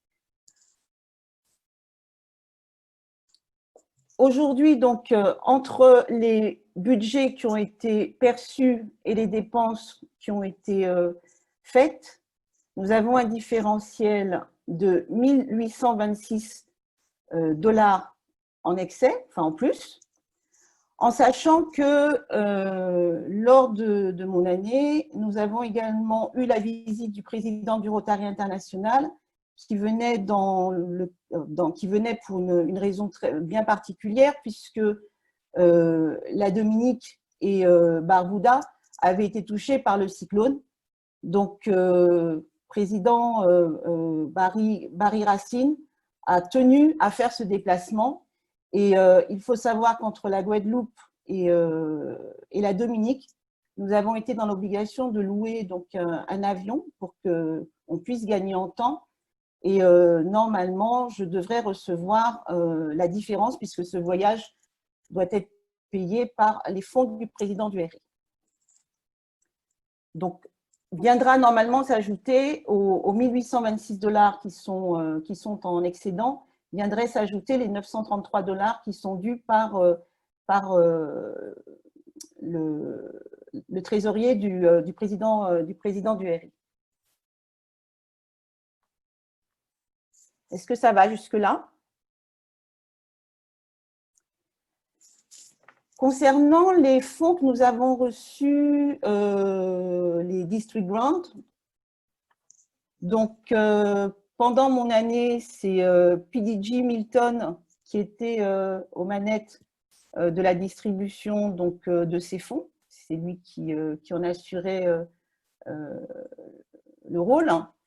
Et 6 clubs qui ont fait des demandes ont reçu pour les projets, parce qu'ils étaient des projets éligibles, parce qu'ils étaient des projets qui allaient dans le sens de ce qu'attend le Rotary International. Donc, 6 clubs ont reçu ces fonds. Vous avez la description donc, de ces projets dans le tableau que vous avez actuellement à l'écran. Donc, Barbade-Ouest a reçu 18 375 $. Le club de Barbados a reçu 3 500 $. Le club de Georgetown a reçu 17 000 $. Le club de Paramaribo en a reçu 5 250. Le club de Pénal a reçu 5 000 $. Et le club de Sainte-Lucie en a reçu 3 745.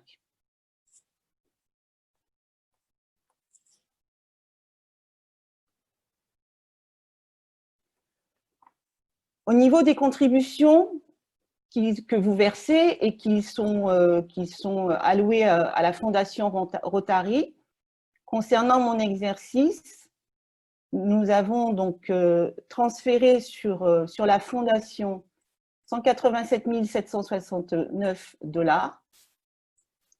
Et pour Anne Polio, 50 824 $, ce qui représente un total pour l'exercice 2018-2019 de 334 085 $. Quand on regarde la progression, donc entre 2016 et 2019, on peut dire donc que les clubs de notre district donnent, et donc c'est très bien, et qu'il faut continuer à aller dans ce sens.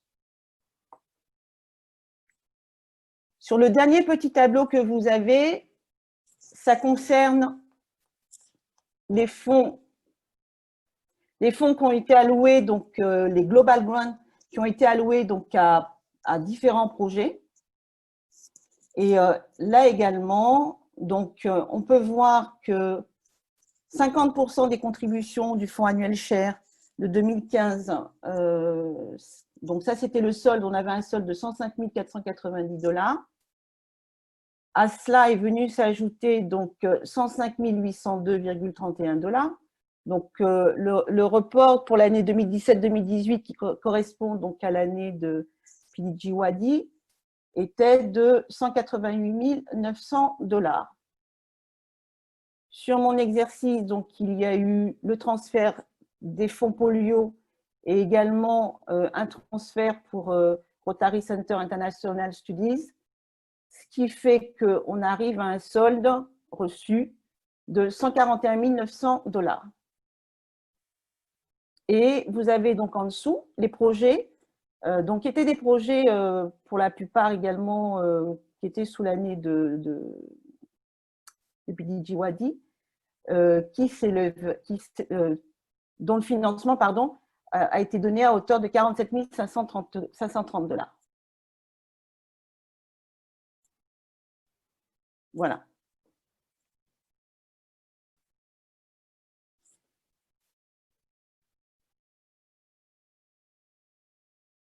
Donc voici, donc vous avez pu également voir, alors je ne reprends pas parce que c'est inutile de lire ce qui a déjà été dit, je préfère à la limite savoir si éventuellement vous avez des questions, sachant que j'en ai reçu donc en amont quelques-unes, pas beaucoup, mais quelques-unes, auxquelles je pourrais, donc que je peux vous lire et que je vais, pour lesquelles je vais donner des réponses, donc peut-être que ça évitera de reposer les mêmes questions.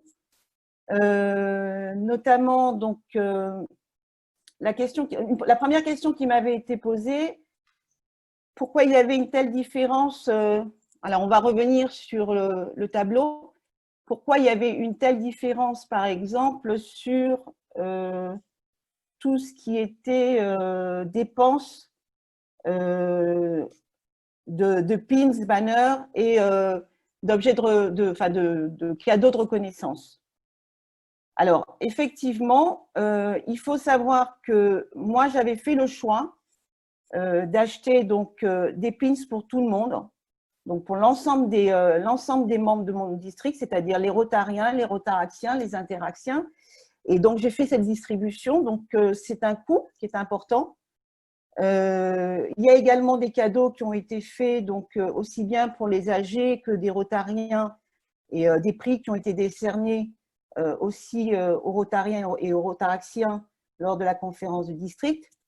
Mais il faut également savoir que quand on se déplace et qu'on est reçu par soit des premiers ministres ou des présidents, on vient aussi avec des cadeaux.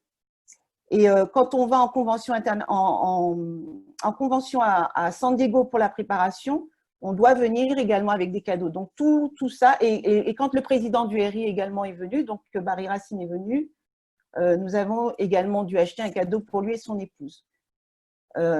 Toujours garder en mémoire que, bien entendu, notre monnaie et nos coûts sont plus importants que les autres territoires de notre district. Donc, ça explique cette différence.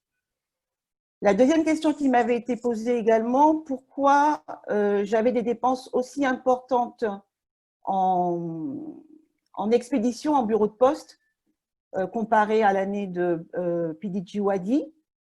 Alors, il faut savoir également que l'ensemble des books qu'on vous distribue quand on se rencontre en général, soit à la conférence de district ou avant, il se trouve que ces books, je ne pouvais pas les transporter avec moi parce que dans mon itinéraire, je devais passer par le Guyana pour arriver au Suriname et que quand on va au Guyana pour aller au Suriname, on n'a pas droit à plus de 12 kilos. Or, le poids donc de ces books que je dois remettre à l'ensemble des clubs s'élève à bien plus de 12 kilos.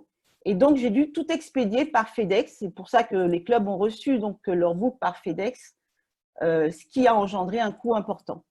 Il était impossible pour moi de les transporter à la conférence de district qui se tenait au Suriname cette année-là.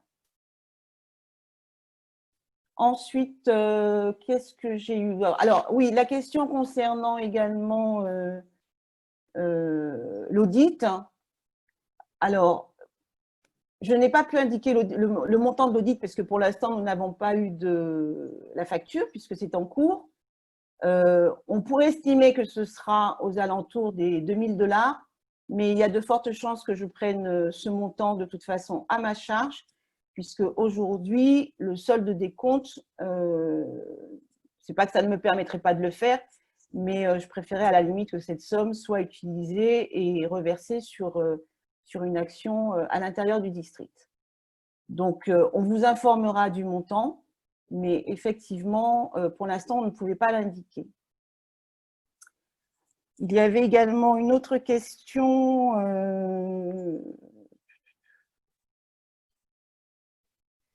sur, sur tout ce qui est coût de communication ou autre. Donc, Oui, nous avons eu des coûts de communication plus importants, aussi bien une partie étant prise en charge par le budget du Rotary international, mais également une partie prise en charge par le budget du district, puisque nous sommes sur un département français qui ne parle que le français, et donc on a dû faire face à ces dépenses. Ensuite, j'avais aussi une question sur la différence entre le point 3 et le point 4. Alors, la question, c'était, est-ce que je peux, oui, expliquer la différence qu'il y avait entre le point 3 et le point 4? Alors, le point 3, donc District Conference and Pets, en fait, il faut savoir que j'ai travaillé sur le même modèle de présentation que PDG Wadi. Donc, j'ai repris exactement les mêmes intitulés, je ne les ai pas modifiés. Mais sur le point 3, en réalité, ça ne concerne que les pets. Et sur le point 4, ce sont les frais qui sont pris en compte pour la conférence de district. Voilà.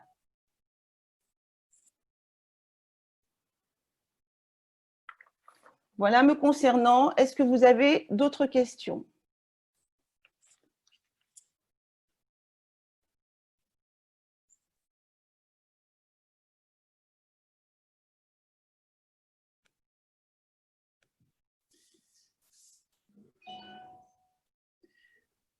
We have a few questions for you, Yeah. IPDG. So I will go through them as we have them. Stephen Tinergy is asking if it was very difficult for us to follow, but were the district financials audited by an accountant? Is it what? Were the financial Excuse me, by I a don't, professional firm? Can you repeat, please? Were the financial statements audited? PDG, Hervé, can you help me with that?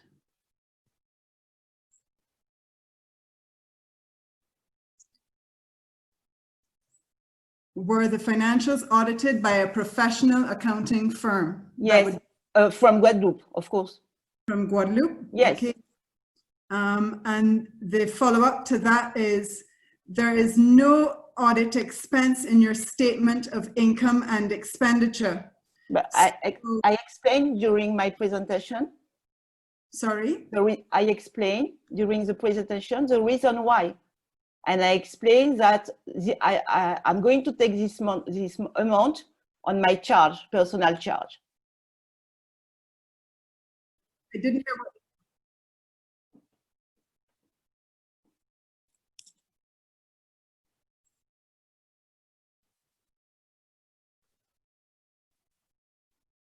I don't earn anything. Okay. And the follow-up to that was, is this an extract of the full audited financials that we're being asked to adopt? Because there should be a balance sheet at least. Is it? The communication is not good and I don't heard all the question. Is there a balance sheet to the financials? Is it? Yes. There is. So will you send that to us as well? Sorry? Will you send the balance sheet to the members so that they can see that? Not now, after. Okay? Okay. Okay, yes, yes, of course, yes. Okay. Okay. The question, I don't heard all the question. Yes, okay. There was a question from Mustafa, but Mustafa, I don't think that this is the area to ask, but I will put it out there and someone will answer you in the chat. What do we need to do to qualify for funds at the district level? He wants the criteria. So I'll let somebody answer that in the chat for you. And Terry Hall is asking, what is a non-giving club? She is a new Rotarian and is asking for that clarification for her.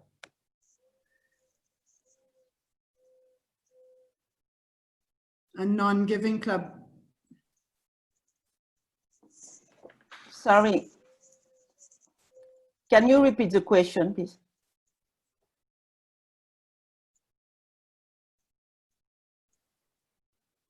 What is a non-giving club? It's a club that has not given to the Rotary Foundation, right? The club who don't give the district. Right. This is the club of Damarara in Guyana. Okay. Also coming here, where the totals donated to the Rotary Foundation, adding the figures, the end total is not correct. And I'm also seeing that euro amounts are not correct and should be less.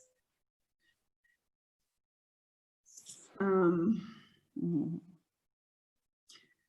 definitely people are asking for the audited report that you would send. Sorry, just 1 minute, please, because I've got a problem. I can't change my screen.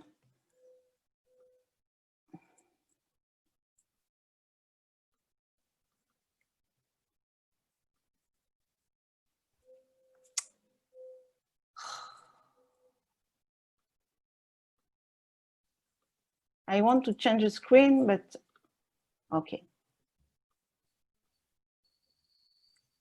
I don't see the function on my screen to change. I'm sorry.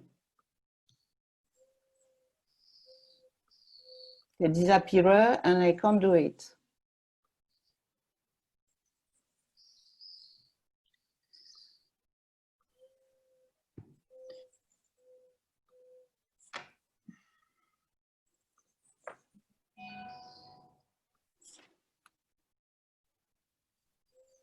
Oui, mais j'arrive pas. Alors.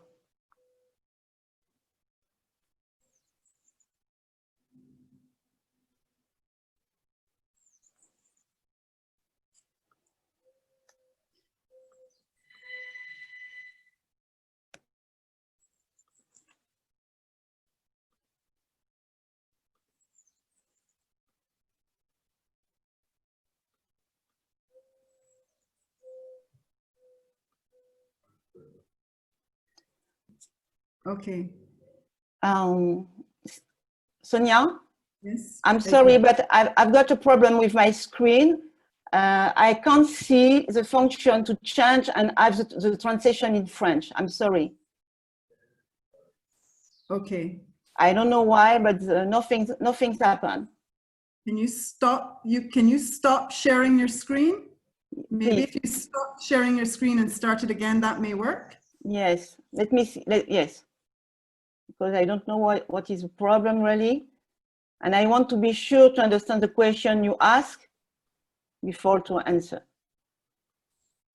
But I've got a problem. Nothing's happened. I don't see the function on my screen. To stop sharing? But I stop it.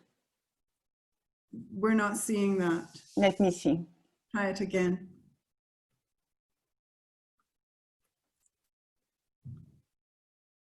Give me only all the member, but nothing else on the screen. Let me see if I can do something for you. Okay, now it's okay. Okay, now it's good. Thank you. Work for me. So I put the interpretation in French. Now it's better. Okay. Can I have the translation, please, of the last question?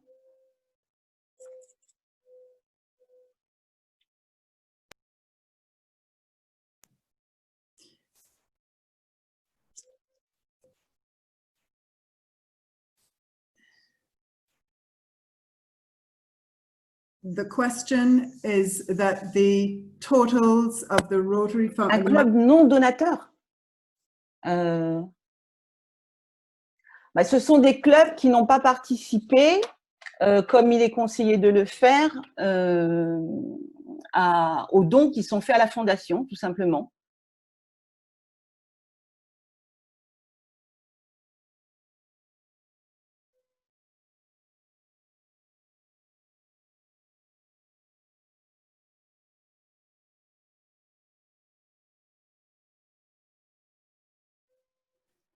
Alors, je pense que ça, c'est une question à laquelle va répondre le district chair de Fondation, parce que c'est son rôle et il l'expliquera mieux que moi. Effectivement, il y a tout un ensemble de critères qui permettent de demander ces fonds.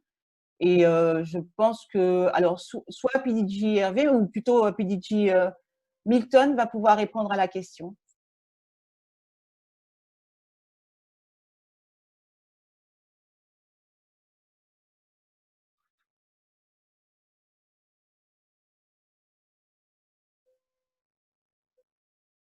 Ben, ce serait bien de les faire remonter, oui, c'est possible. Après, ça peut être des fautes de frappe. Donc, et puis, ça dépend également de la valeur de l'euro au moment, la valeur du dollar au moment où l'achat a été fait. Hein.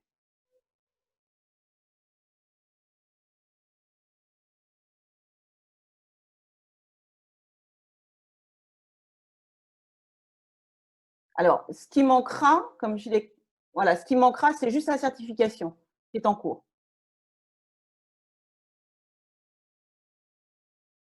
On aurait dû la recevoir, mais je ne l'ai pas reçue, donc c'est pour ça que je la transmettrai ultérieurement. Des réceptions, elle sera transmise par le biais de secrétaire LIA. Voilà. Est-ce qu'on doit donner la parole à PDG Milton pour qu'il puisse répondre à la question concernant les éligibilités au fonds de district ou aux fonds internationaux? Faut voir avec DGN Sonia.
Okay.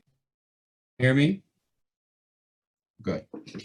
In terms of I'm assuming the question is how, because I didn't hear the question. I'm assuming it is how district grants are determined. In PDG Dominique's year, there was an oversubscription of the funds that were available. I cannot remember at this time how many requests we had, but essentially the committee met. We went through the various requests, and the committee then chose based essentially on the projects that we thought were the best projects given the limited funds that we have. I believe there was a question earlier from a younger Rotarian, if I remember, DGN Sonia, asking about the criteria. At this time, I believe the district secretary would have sent to every club what the criteria for the district grants will be next year. So each incoming president and certainly each club should have that. One of the things for certain is that the club will be expected to have made some contribution to the Rotary Foundation. I know that the deadline date for the district grants is the 30th of September. You also have to have chosen a Rotary Foundation chair, and you would also have to put in a goal for your foundation giving. That's off the top of my head, but certainly that information is in circulation. Thank you.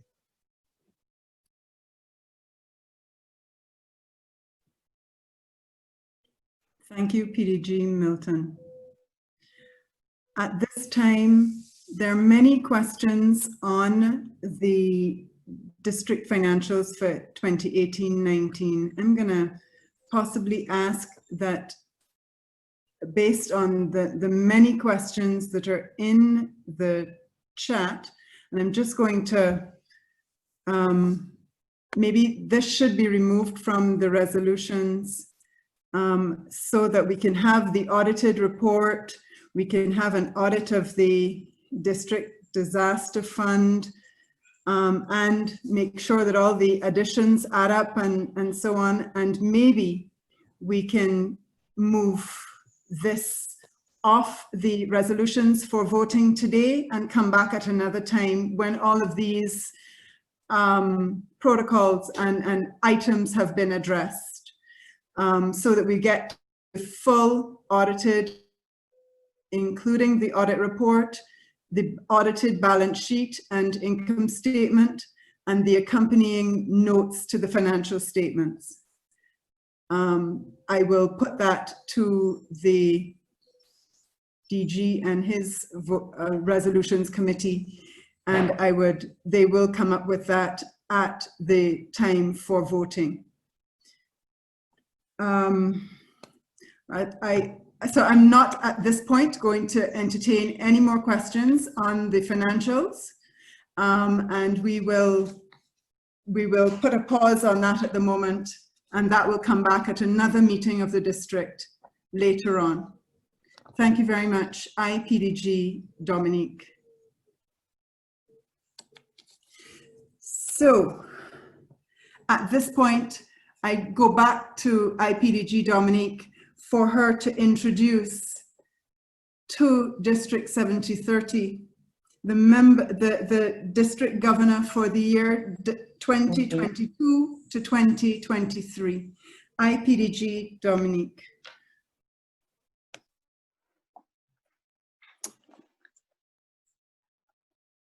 Alors, le gouverneur 2022-2023 qui a été désigné est Leslie Lawrence Ramdini, qui vient donc de Grenade, que je pense que tout le monde connaît, j'espère d'ailleurs. Leslie est né le 26 février 1950 et il a grandi dans une famille de propriétaires terriens avec ses 6 frères et sœurs et dans la plus stricte éducation et discipline des parents et des grands-parents. Il est le fils d'un garçon qui est marié et qui vit aux États-Unis. Le parcours scolaire de Leslie, il a donc fréquenté l'école de garçons, le secondaire, donc l'école des garçons de Grenade de 1961 à 1968. Et ensuite, il a fait son université dans l'Université of West Indies de 68 à 71 et a obtenu un BSc on Agricultural Science. Son expérience, il était donc chairman de la famille propriétaire de Odward Company. Donc, c'est une entreprise familiale. Et il y a travaillé pendant 47 ans. Il a servi comme directeur donc, à plusieurs bureaux nationaux, incluant donc le développement national de la Fondation de Grenade, la Chambre de l'industrie et de commerce et également The Grenade Solid Waste Management Company. Il a également une expérience en tant que député chairman de Grenade à la Coopérative Bank LTD, Assar directeur. Son expérience en tant que rotarien,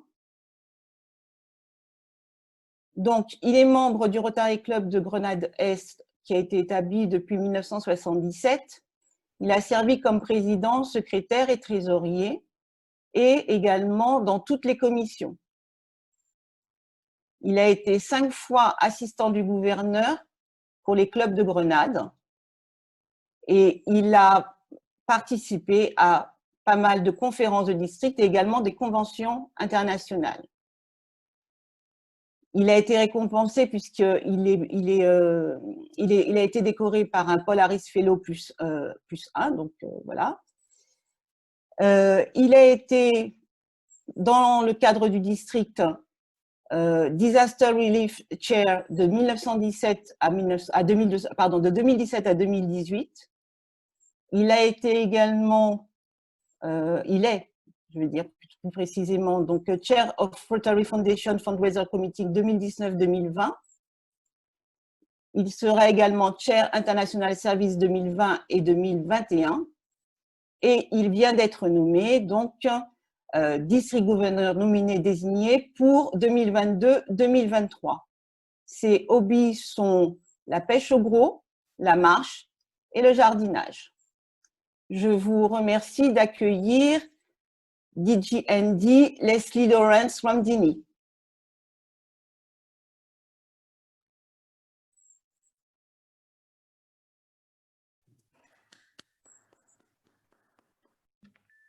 DG, ND, Leslie, please say something so that the members see your face. You just have to say hello. He has to respond. I don't see him. Leslie, you're on mute.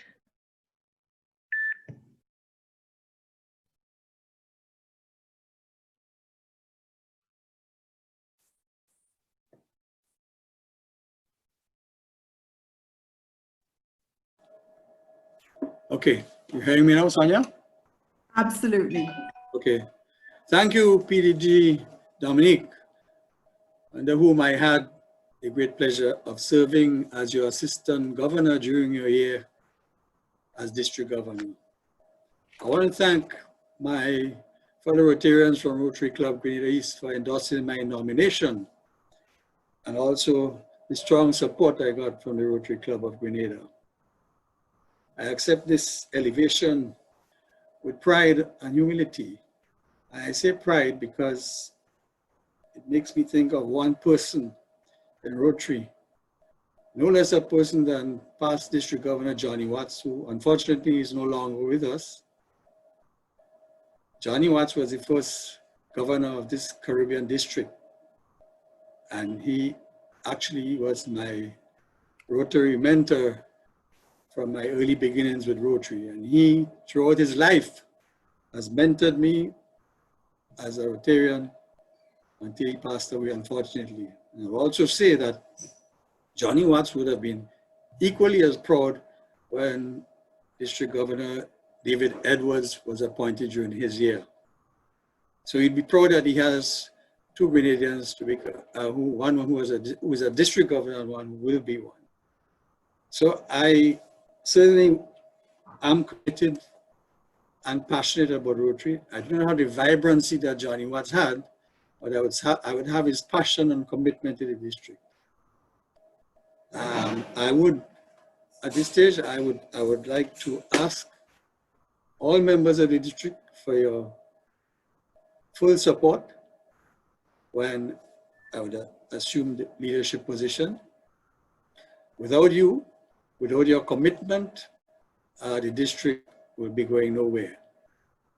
And if I'm to follow in the blazing trail that the current and past leaders have set, I need the full commitment of the district to support me. We have to remember that we know that Rotary is a volunteer organization, but we gave the commitment to become Rotarians so that we could improve lives in the world. That's why we are united to create change, change so that we can make the world a better place for all of mankind. And I urge you, Rotarians, as we go forward, that we bear in mind our core values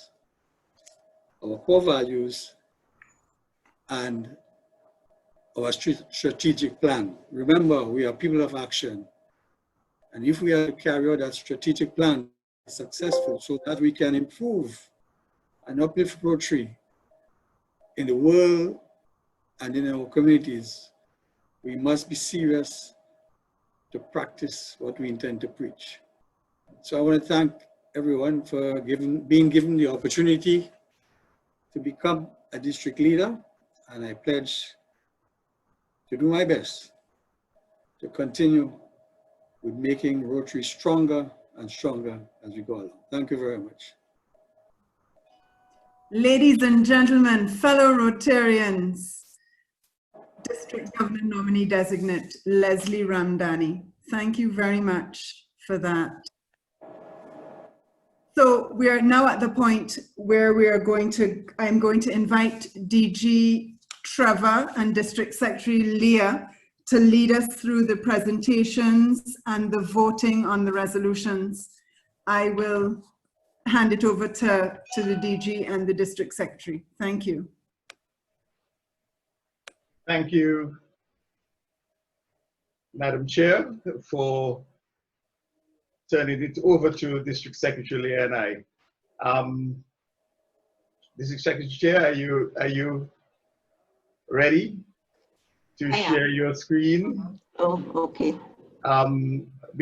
Before I go on, I would like to certainly add my words of congratulations to District Governor Nominee Designate Leslie, somebody who I've known over the years, and his passion for Rotary is clear. I think we all really appreciate and look forward.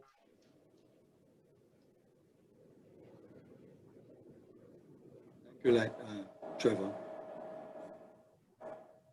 Did you see my screen? Yes, I want to thank them as well for that. As we head into the resolutions, I want to withdraw the first resolution. Is it the right? The first resolution. I want to withdraw that from today's vote. The questions that have arisen, I think probably needs to be resolved before we could continue. Sorry, that's not resolution 1.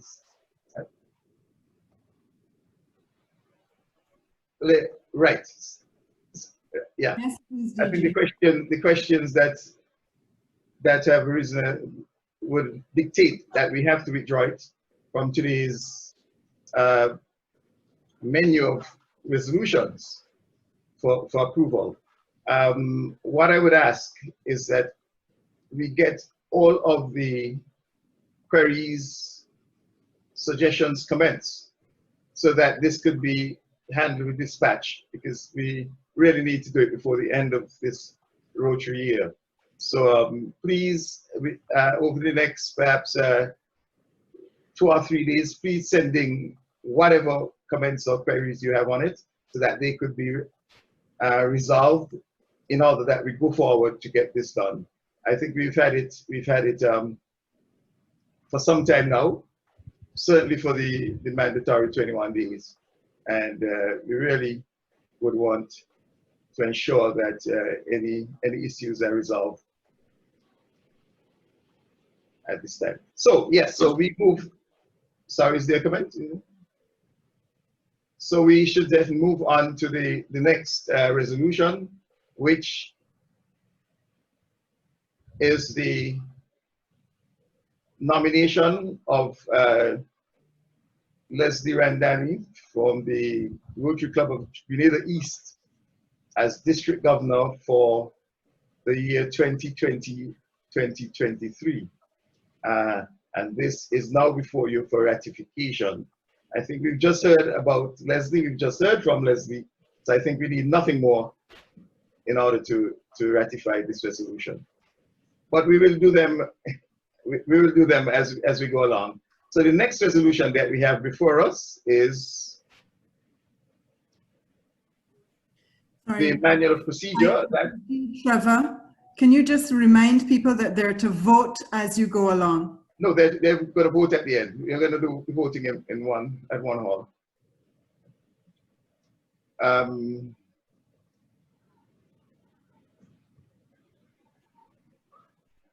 Yes, so we go on to the manual of procedure.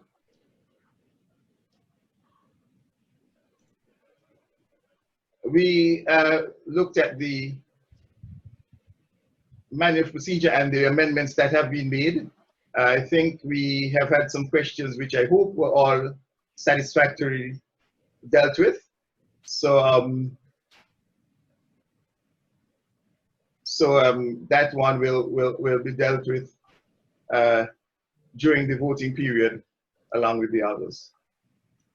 Then we have the district's strategic plan, and we heard it so eloquently presented by DG Lyle. I think with that you need nothing more than to proceed to vote at the appropriate time. And then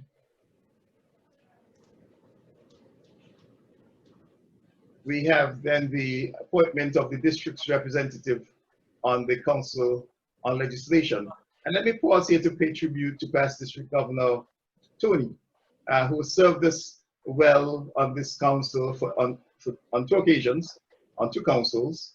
And we need now this is one of the things that the district governor at the appropriate time has to do in consultation with the Council of Governors to determine who is the best person in the district to serve on the Council of Legislation. And we have agreed that PDG Lara is an appropriate person who we would want to serve us on the Council of Legislation. And I must say, in my experience so far in the district governor string from my years district governor nominee coming through, the one person who I could expect to see, I could depend on for very, very sage comments on the council's regulations as they come out, has been PDG Lara. She is very, very conscientiously looks at what comes out and gives her opinion, and I think there could be no more fitting person than PDG Lara to represent us on the council, carrying on from PDG Tony. So I am pleased to present PDG Lara as the representative for District 7030 on the 2022 Council on Legislation. And I have been nominated as the alternate to PDG Lara. So that is before you for ratification. Every 4 years, the district in its zone is requested to appoint a representative on the nominating committee for the director for Zone 33. This year it falls to us again. And I am pleased to nominate past District Governor Milton Innes to serve on as the district's representative on the nominating committee for the next director to represent Zone 34 at 34 and 33 on the Rotary International's Board of Directors. The alternate we have selected as well is past District Governor Roger Bowes of the Rotary Club of San Fernando. And I am pleased to present them to you as our representative and alternate for the nominating committee, for the Zone Director Nominating Committee. With that, I thank you, and I will turn it over to District Secretary Lara, who will go through the voting procedures with you. Yes, everybody can hear me? You can hear me? Yeah? Okay, good morning all. Bonjour, bonjour. In terms of the number of electors, so some clubs would have more than 62 members. Their vote would count as 3 votes. So you don't need to submit more than 1 individual, 1 delegate, but your count would be worth 3 votes.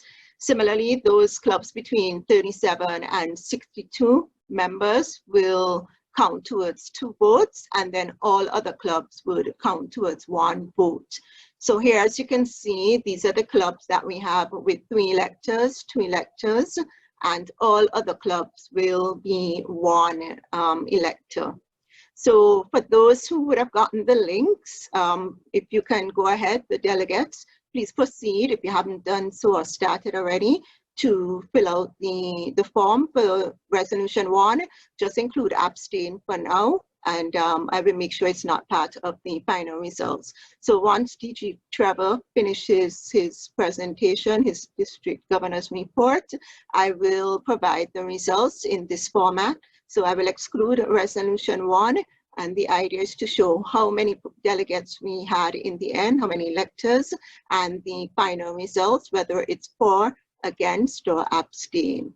So for those who have the link already, if you don't, please send me a message. I would have shared it a few times, and we can go through it if you're having any trouble, but it should be very simple. I know some of you have already started. Thank you.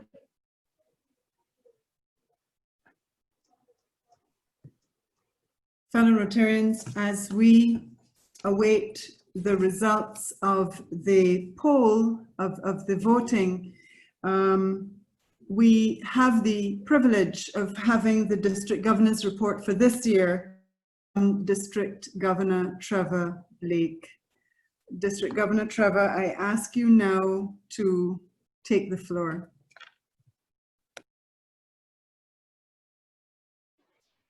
Thank you again, Mistress of Ceremonies, District Governor nominee Sonia.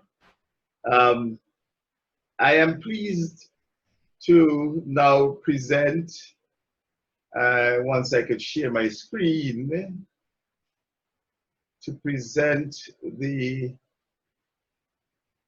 District Governor's report for this year. I trust that you can all see it.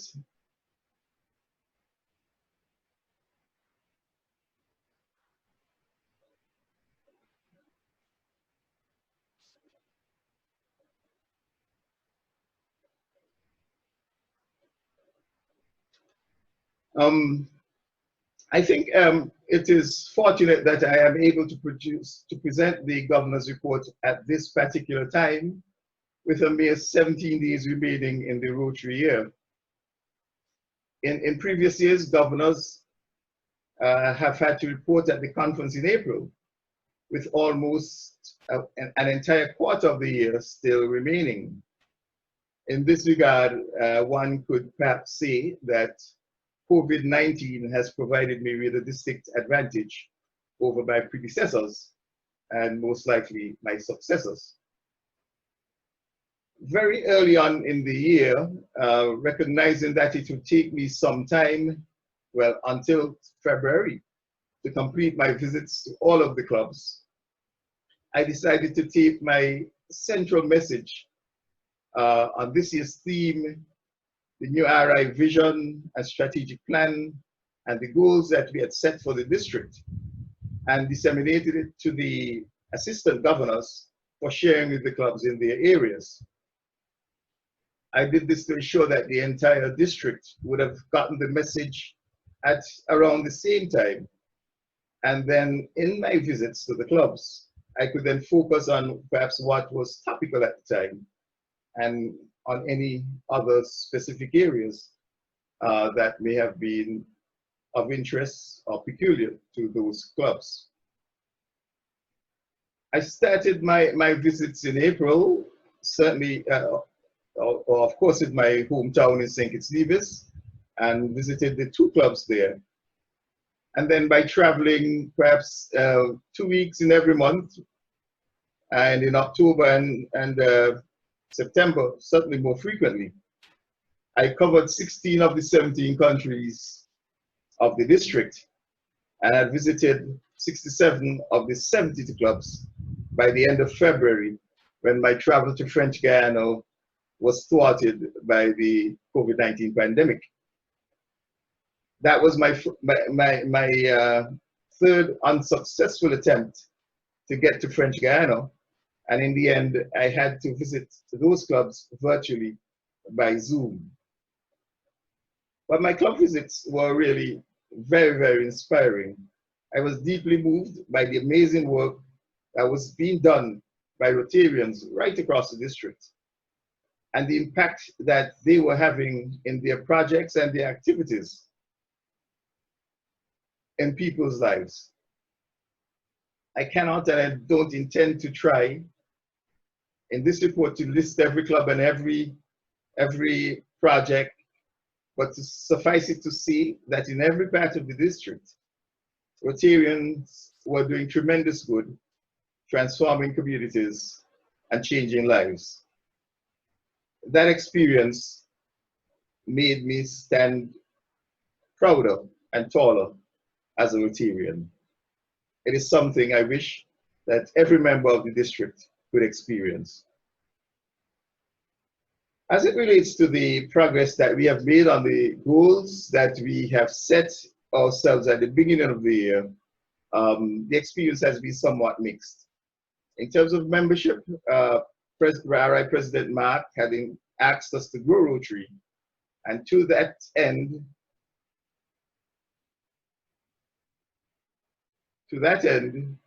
we set out a number of goals at the beginning of the year for our membership in the district. I had set a goal of 1 net new member for each club, and that would have translated to a net gain of 72 new Rotarians in the district, a growth of some 3.5%. The clubs themselves, or the 58 of them that had set targets on Rotary Club Central, had gone even better and had agreed they would target 87 new members across the district in the year. Year to date, we have had 40 new Rotarians, a net gain of 40 during the year. So we moved from 2,228 to 2,268 during the year, which was some 40% below the target of 2,300 using my goals, and 2,315 using the clubs themselves goals. So we have a few days left in the year. Nothing is impossible. I think I've seen one club and participated in an online induction of 5 new members in one night at one of the clubs. So nothing is impossible. We could still get to 72 by the end of the year, just in 17 days' time. In terms of how the clubs did, 29 clubs managed to gain new members, a total of 94 across the district. 21 clubs had no change, and 22 clubs lost 54 members, leading us to the net gain of 40.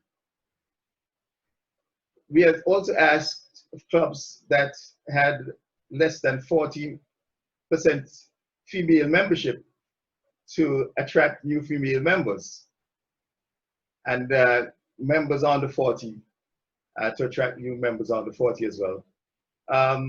At the beginning of the year, we had 30.6% female membership. Year to date, we have 31.7%. So we've inched a little way up, but certainly not nearly enough.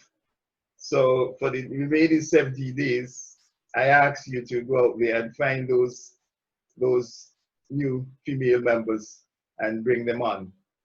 In terms of members under 40, we have actually gone backward. 13.1 at the beginning of the year, 12.8 at the 10th of June. Retention has been good. We have, both in terms of retaining existing members, I think that was at about 93%, and of retaining the new members, that was about 95%. So that was good across the clubs. If we go now to the giving foundation level, we set an overall goal of 400,000 during the year. And that may have seemed a lot, but what we had asked clubs to do is in the Every Rotarian Every Year program, we would contribute $100 per member to the annual fund. Each club to give one new Paul Harris Fellow, and each club to contribute $1,500 to the Polio Plus fund.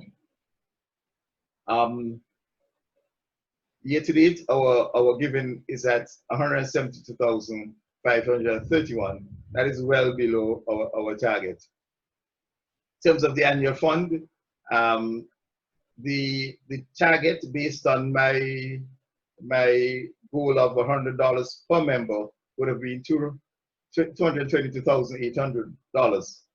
The clubs themselves, those who had set a target in Club Central, had pledged $168,287. Year to date, it's $133,554. So we are well below both the targets based on the goals the clubs themselves have set and the overall target for the district. Again, there are a couple of days left. I know I was reassured when one club indicated that they were going to be given a couple of Paul Harris Fellows before the end of the year. So that would bump up the numbers. And if each club does that, I think we may get close to our targets. What is concerning is the 22 non-giving clubs. I think we must do better than that. And I think both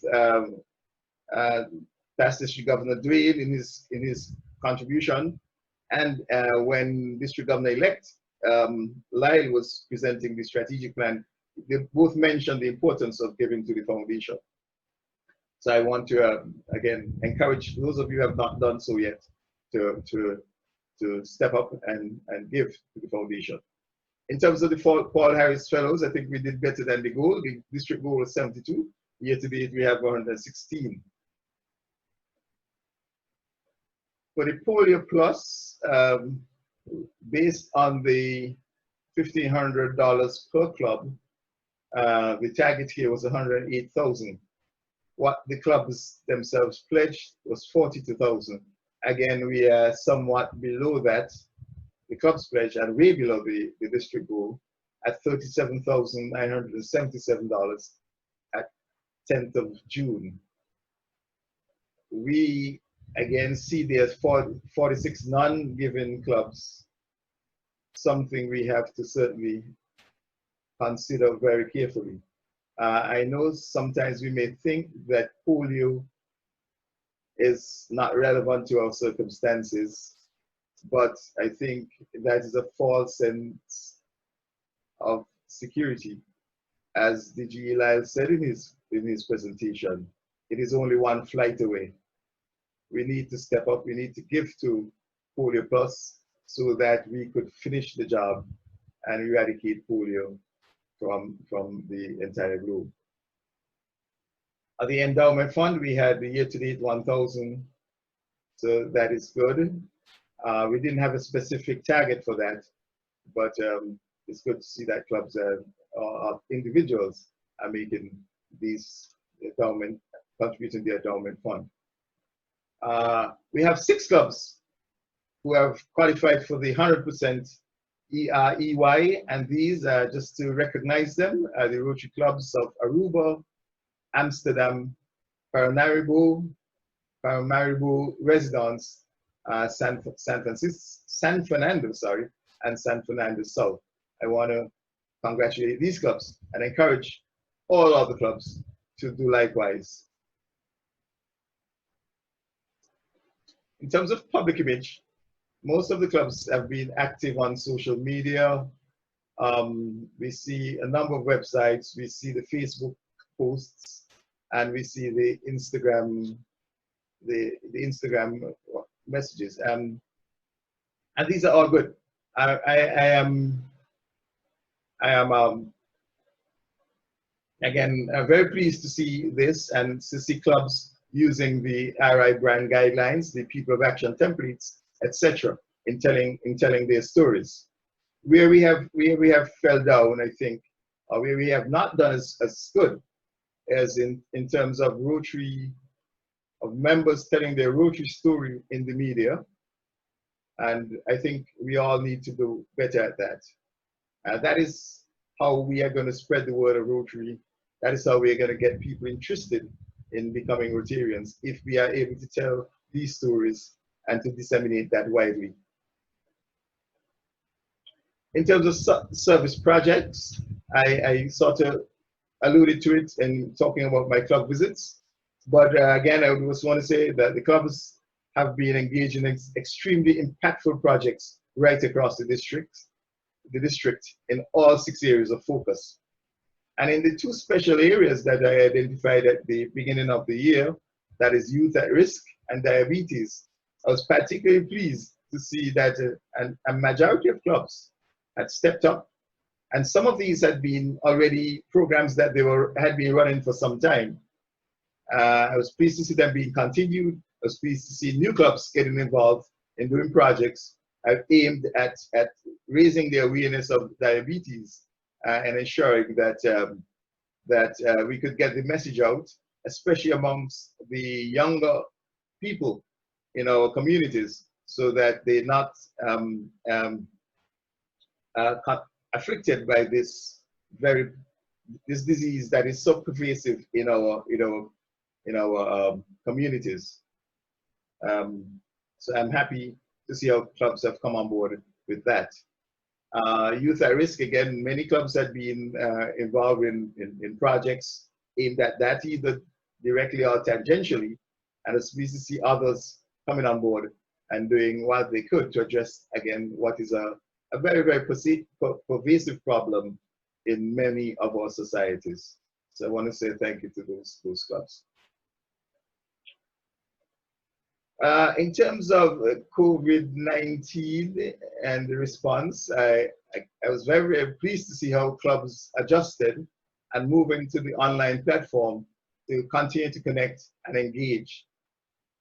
We conducted a survey, which we had some 57 clubs responding, and 55 clubs, I'm sorry, responding. And what it showed is that 50% of us, or 50 clubs, had moved to meeting online, which was 70% of the district. And that was good, and we encouraged those clubs who had not yet started to get them on board and begin connecting their members through virtual means, using Zoom or any other platform, to ensure that as an organization, we could remain connected and we could continue to do what we do best in the new environment. I was pleased again to see the projects that clubs were involved in terms of the COVID-19 relief, and 51 clubs had indicated that they were engaged in or planning projects aimed at COVID-19 relief. Again, that clubs demonstrated the true Rotary spirit of giving and the motto of service above self in their work in the relief to COVID-19 efforts. And one of the things that particularly impacted me was the clubs that set up hand wash stations in public places. I thought that was a very, very practical, hands-on project that was making an immediate impact on the COVID-19 situation by enabling the sanitation or the sanitary standards that the public health authorities has established to be fully embraced by making those hand wash stations available in public places. That was very, very impactful to me personally. In terms of disaster response, we were blessed this year that we did not have a disaster in our district, but our neighbors to our north, District 7020, was not that fortunate, and we know of the rampant destruction that was caused in some parts of the Bahamas. When we called on Rotarians and clubs within the district to respond, I was very, very pleased with the level of response that we got. There were 34 clubs that donated a total of $121,288.54 to that Bahamas relief effort. And to those clubs, I say thanks. I think that has been very, very impactful to our brothers and sisters in the Bahamas, and in terms of helping them to recover from that disaster. We are from the district standpoint, we donated $10,000 from our relief fund to that particular response, and then we had another from the central bank and its staff. We had a donation of $7,100 for a total of $138,388.54 to the Bahamas COVID-19 relief. Sorry, the Bahamas hurricane relief effort. Our district disaster relief committee was very active during the year, and I'm pleased to see how, under the leadership of past District Governor Stephen, how they responded, and the level of engagement in terms of training programs, training in terms of preparedness, training in terms of response, and what they have done in terms of sharing information across the entire district during the year. And I want to say thank you to the Disaster Relief Committee for their work, and specifically to PDG Stephen for leading that effort. In terms of foundation, grants, and fundraising committees, again, I want to thank them very much for the work that they have done during this year. We were able to award some 6 district grants, totaling $53,720, and which was our entire budget for grants this year. And we were able to award six of those grants to clubs in the district. The demand is certainly higher than the resources that we had available to us. So we had to make some decisions as to which were the most appropriate grants to accept, and we had to pare down some of the requests so that we were able to spread the resources that we had as widely as possible to ensure that these projects could have gone ahead. I say this to say that as it was pointed out earlier, what we have available to us in any given year is what we give 3 years before. So again, we want to be able to step up our giving so that the future governors would have the wherewithal to continue to making the impact that we make through our district grants in our communities. In terms of global grants, we have currently 15 active grants totaling $2.97 million. 4 of these were approved in this year. The remaining 11 were from previous years. We also have 10 grants at draft stage during this year, 5 of which started during this year, 5 were carryovers from previous years. We hope that we'll be able to get all these grants going. In terms of the fundraising committee, led by, sorry, I should have said the foundation committee, led by PDG Milton. Thank you very much for your leadership in this area. The grants committee, led by PDG Roger. Thank you as well for your leadership in this year. And District Governor nominee designate Leslie, who led the foundation fundraising committee. I want to say thank you for your work in promoting giving during the year, encouraging us to give more to the foundation so that we could have more to spend in our district grants in future years. In terms of public image, and this was led by past District Governor Lara. I want to thank her for her work. Certainly this year, the committee was very, very active. I'm very, very pleased with the extensive use that has been made of social media, the website, the Facebook page, Instagram. These things were very, very effective, I think, in building our brand, as well as promoting activities within the district. That was very, very laudable, the work of the committee, and I want to thank them for that. In terms of peace, this was a late addition to our committees during the year. This one is led by AG Debbie, and I want to thank her for her work in terms of promoting fellowships, peace fellowships during the year, advertising the program, encouraging applications, and we have been really successful, I think, in this year, because we've had 2 very good applicants, both of whom were interviewed just in the last few days. And I think we have a very, very strong candidate who I think will pass muster at the RI level. And I hope very much that she will, in fact, gain one of the fellowships and come back to serve our district. She's full of passion. She's ready to go. In terms of new generations, Rotary Act, led by past President Bobby Morris and District Rotary Act Representative Anya, I think they did a pretty good job this year. One of the things I charged them with was to develop a training program for Rotary actors.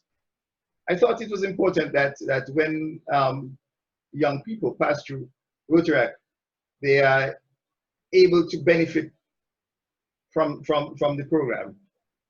We call on our Rotary actors to serve, and that's why they've joined, in fact, to serve. And but we have as well to look at what they get out of it. And I thought it was important that they have a program that at the end of which they could be certified in sub areas. And the areas identified were things like project management, effective speaking, time management, all these personal development things, these leadership development things that young people could benefit from, not only in their lives in Rotary, but in their personal lives. So the District Rotary Committee started the process. They already started their engagement with the Toastmasters groups in our district. And we anticipate that the formal program that RI has launched with Toastmasters International could lead to this particular initiative being rolled out more effectively in future years. In terms of Interact, led by Chair Luano, they started this year on a 4-pillar approach aimed at building the relationship between Interact and Rotaract, and Interact and Rotarians and the entire Rotary family, looking at needs assessment through the health check that was rolled out to all of the Interact clubs, developing a training program for these young people, and looking at leadership development for them. It's a process that has started. We hope that that will continue into the future. In terms of RILA, the New Generation Study Exchange, these were led by Tamara La Cruz out of Curacao, and I'm very, very pleased with the work that was done in planning for the RILA in March, which unfortunately we had to cancel as well because of the COVID-19. But I thought it was important to bring back a district-wide RILA to get these young leaders together from across the district so that they could interact with each other, they could network, they could be exposed to different leadership training experiences that would serve them well into the future. Hopefully that will continue to succeed in years. In terms of New Generations Exchange, one was completed with the District 4310 in Sao Paulo, Brazil, in Curacao, where we had 2 participants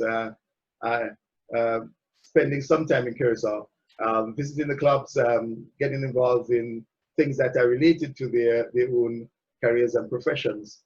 And I think that was done very well, and we want to thank Tamira for her work in that regard. In terms of training, the District Training Committee, I started the year looking at its role in a very, very strategic manner. And I'm very pleased for what they have done. They did a needs assessment, a survey of the entire district to find out what were the needs of the district in terms of training, and then to structure their programs based on those needs. And out of that came sessions on membership, on fundraising, on grants, and on successful grants applications. And these seminars were led by PDG Lara, PDG David, PDG Milton, and PDG Roger. And I think those sessions are all very well presented, and I think the feedback has been very, very positive. I want to thank the training committee profusely for its program over the year. In terms of conference and the district conference, I want to thank the district conference committee led by past President Charles Wilkin and his team that put together a very, a really excellent program. I think had they been able to roll it out as they wished, this would have been a conference that we would have all been talking about for years to come. I know they are very disappointed with what eventually happened. However, it's beyond our control. COVID-19 decided otherwise. I want to thank them for the tremendous work that they had done. In terms of the Rotary International Convention Promotions Committee, I think past Assistant Governor Ken Boudou came out of the blocks running. I think he was like Ben Johnson out of the blocks on the 100 meters. In terms of promoting the convention, keeping the entire district informed of developments, planning charters, planning events and things like that. I think their work was extremely good. So Ken and your very able deputy Maria, I want to say thanks to you for the work that you have done. I think we had some 149 members from the district registered for Honolulu, 125 of whom had already paid. I think this would have been probably one of the biggest contingents to an RI convention from District 7030, if not the biggest contingent. So I want to thank you for what you did in that regard. And as you heard from PDG Durian in his address to us, the virtual convention is here. So I hope that at least some of the 141 were registered for Honolulu, registers for the virtual convention. In closing, I want to thank everybody who helped in any way, to my entire district team, to the Council of Governors, past and future. I want to say thank you for your support, your advice, your assistance over the year. My AGs, these were the ones on the front line in the club visits. These are the ones who went beyond the call of duty to ensure that my visits were properly planned and seamlessly executed. The late nights, the early mornings, I want to say every thanks to you. Without you, this could not have been done in the way it was. I don't think I could thank you enough for all that you have done for me and representing me in your various clusters. To the club presidents, I want to say thanks to you and your teams for hosting me so very well, and for the very thoughtful gifts that you presented me during the visits. I want to say thanks to you all. I want to say thanks to very especially to District Secretary Lara for her tremendous support. I tell you, District Secretary Lara was my club secretary when I was club president, and I understood then, as I do now, that you cannot be successful unless you have a very able secretary holding you and watching your back, being there to support you. So I want to say a very public thank you very much to District Secretary Lara. To AG Natalie, very superb arrangements and everything in my visit to Martinique. Thank you very much. But for going beyond that and doing all of the translations for the district newsletters month by month, I want to say a very special thank you. And I appreciated even more what you have done when I had to send some documents in preparation for today's meeting to be translated professionally. And I looked at the cost and the process. I had renewed appreciation for what you have done over the last 11 months. My partner in service, Michelle, she's not with us this morning. She had other commitments, but I want to say thank you very much to her for her support to me over the year and even before. I don't think I could have done it without her very unstinting support.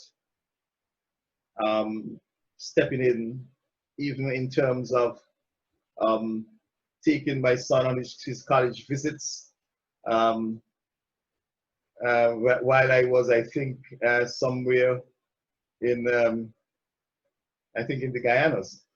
So I want to thank her very much. I know it's not something that she would have readily done, but knowing that I needed to be serving my district, she stepped into the breach and ensured that he could have had that done.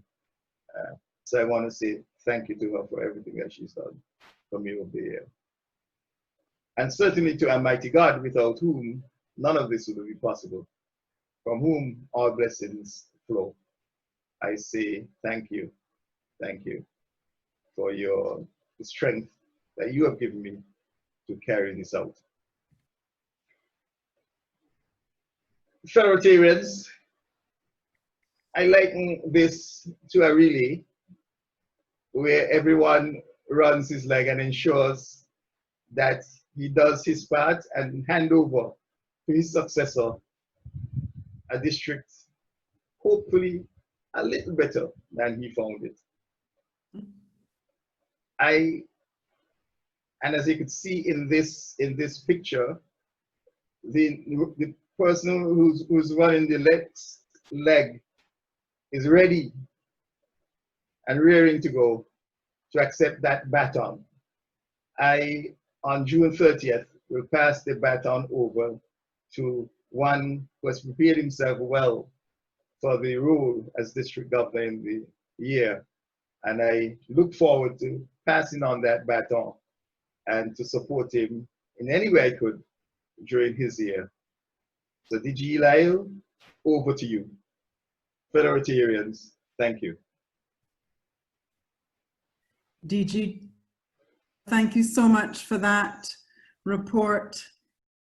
Fellow Rotarians, for indulgence, I know that we are well over time, and I will ask that all the questions that are in the chat for the DG, we will answer them and email them to the participants on the call this afternoon in the interest of time. So DG, Trevor, you're off the hook. It's time for the results of the vote.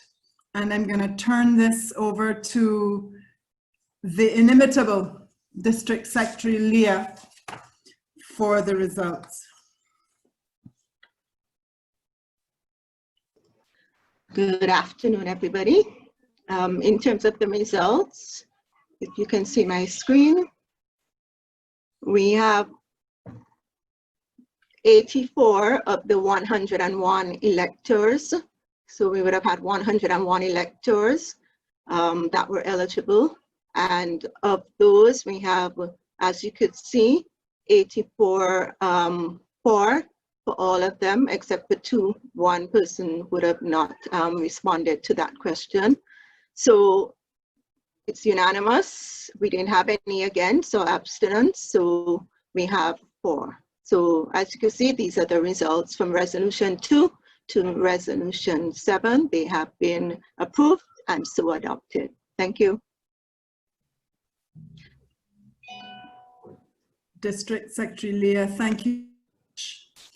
Thank you so much for running the poll and delivering the results. As we stand here as District 7030, we are in good shape. The resolution has been passed, and we can now turn over to the business of the district for the new Rotary year.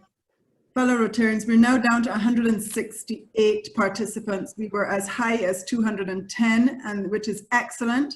I thank you so much on behalf of the district for joining us today and sharing your Saturday morning with us. We're now into afternoon. Please enjoy the rest of your day and drinks on District 7030 virtually today. So do enjoy the rest of your day. Thanks for joining us and enjoy the rest of the day.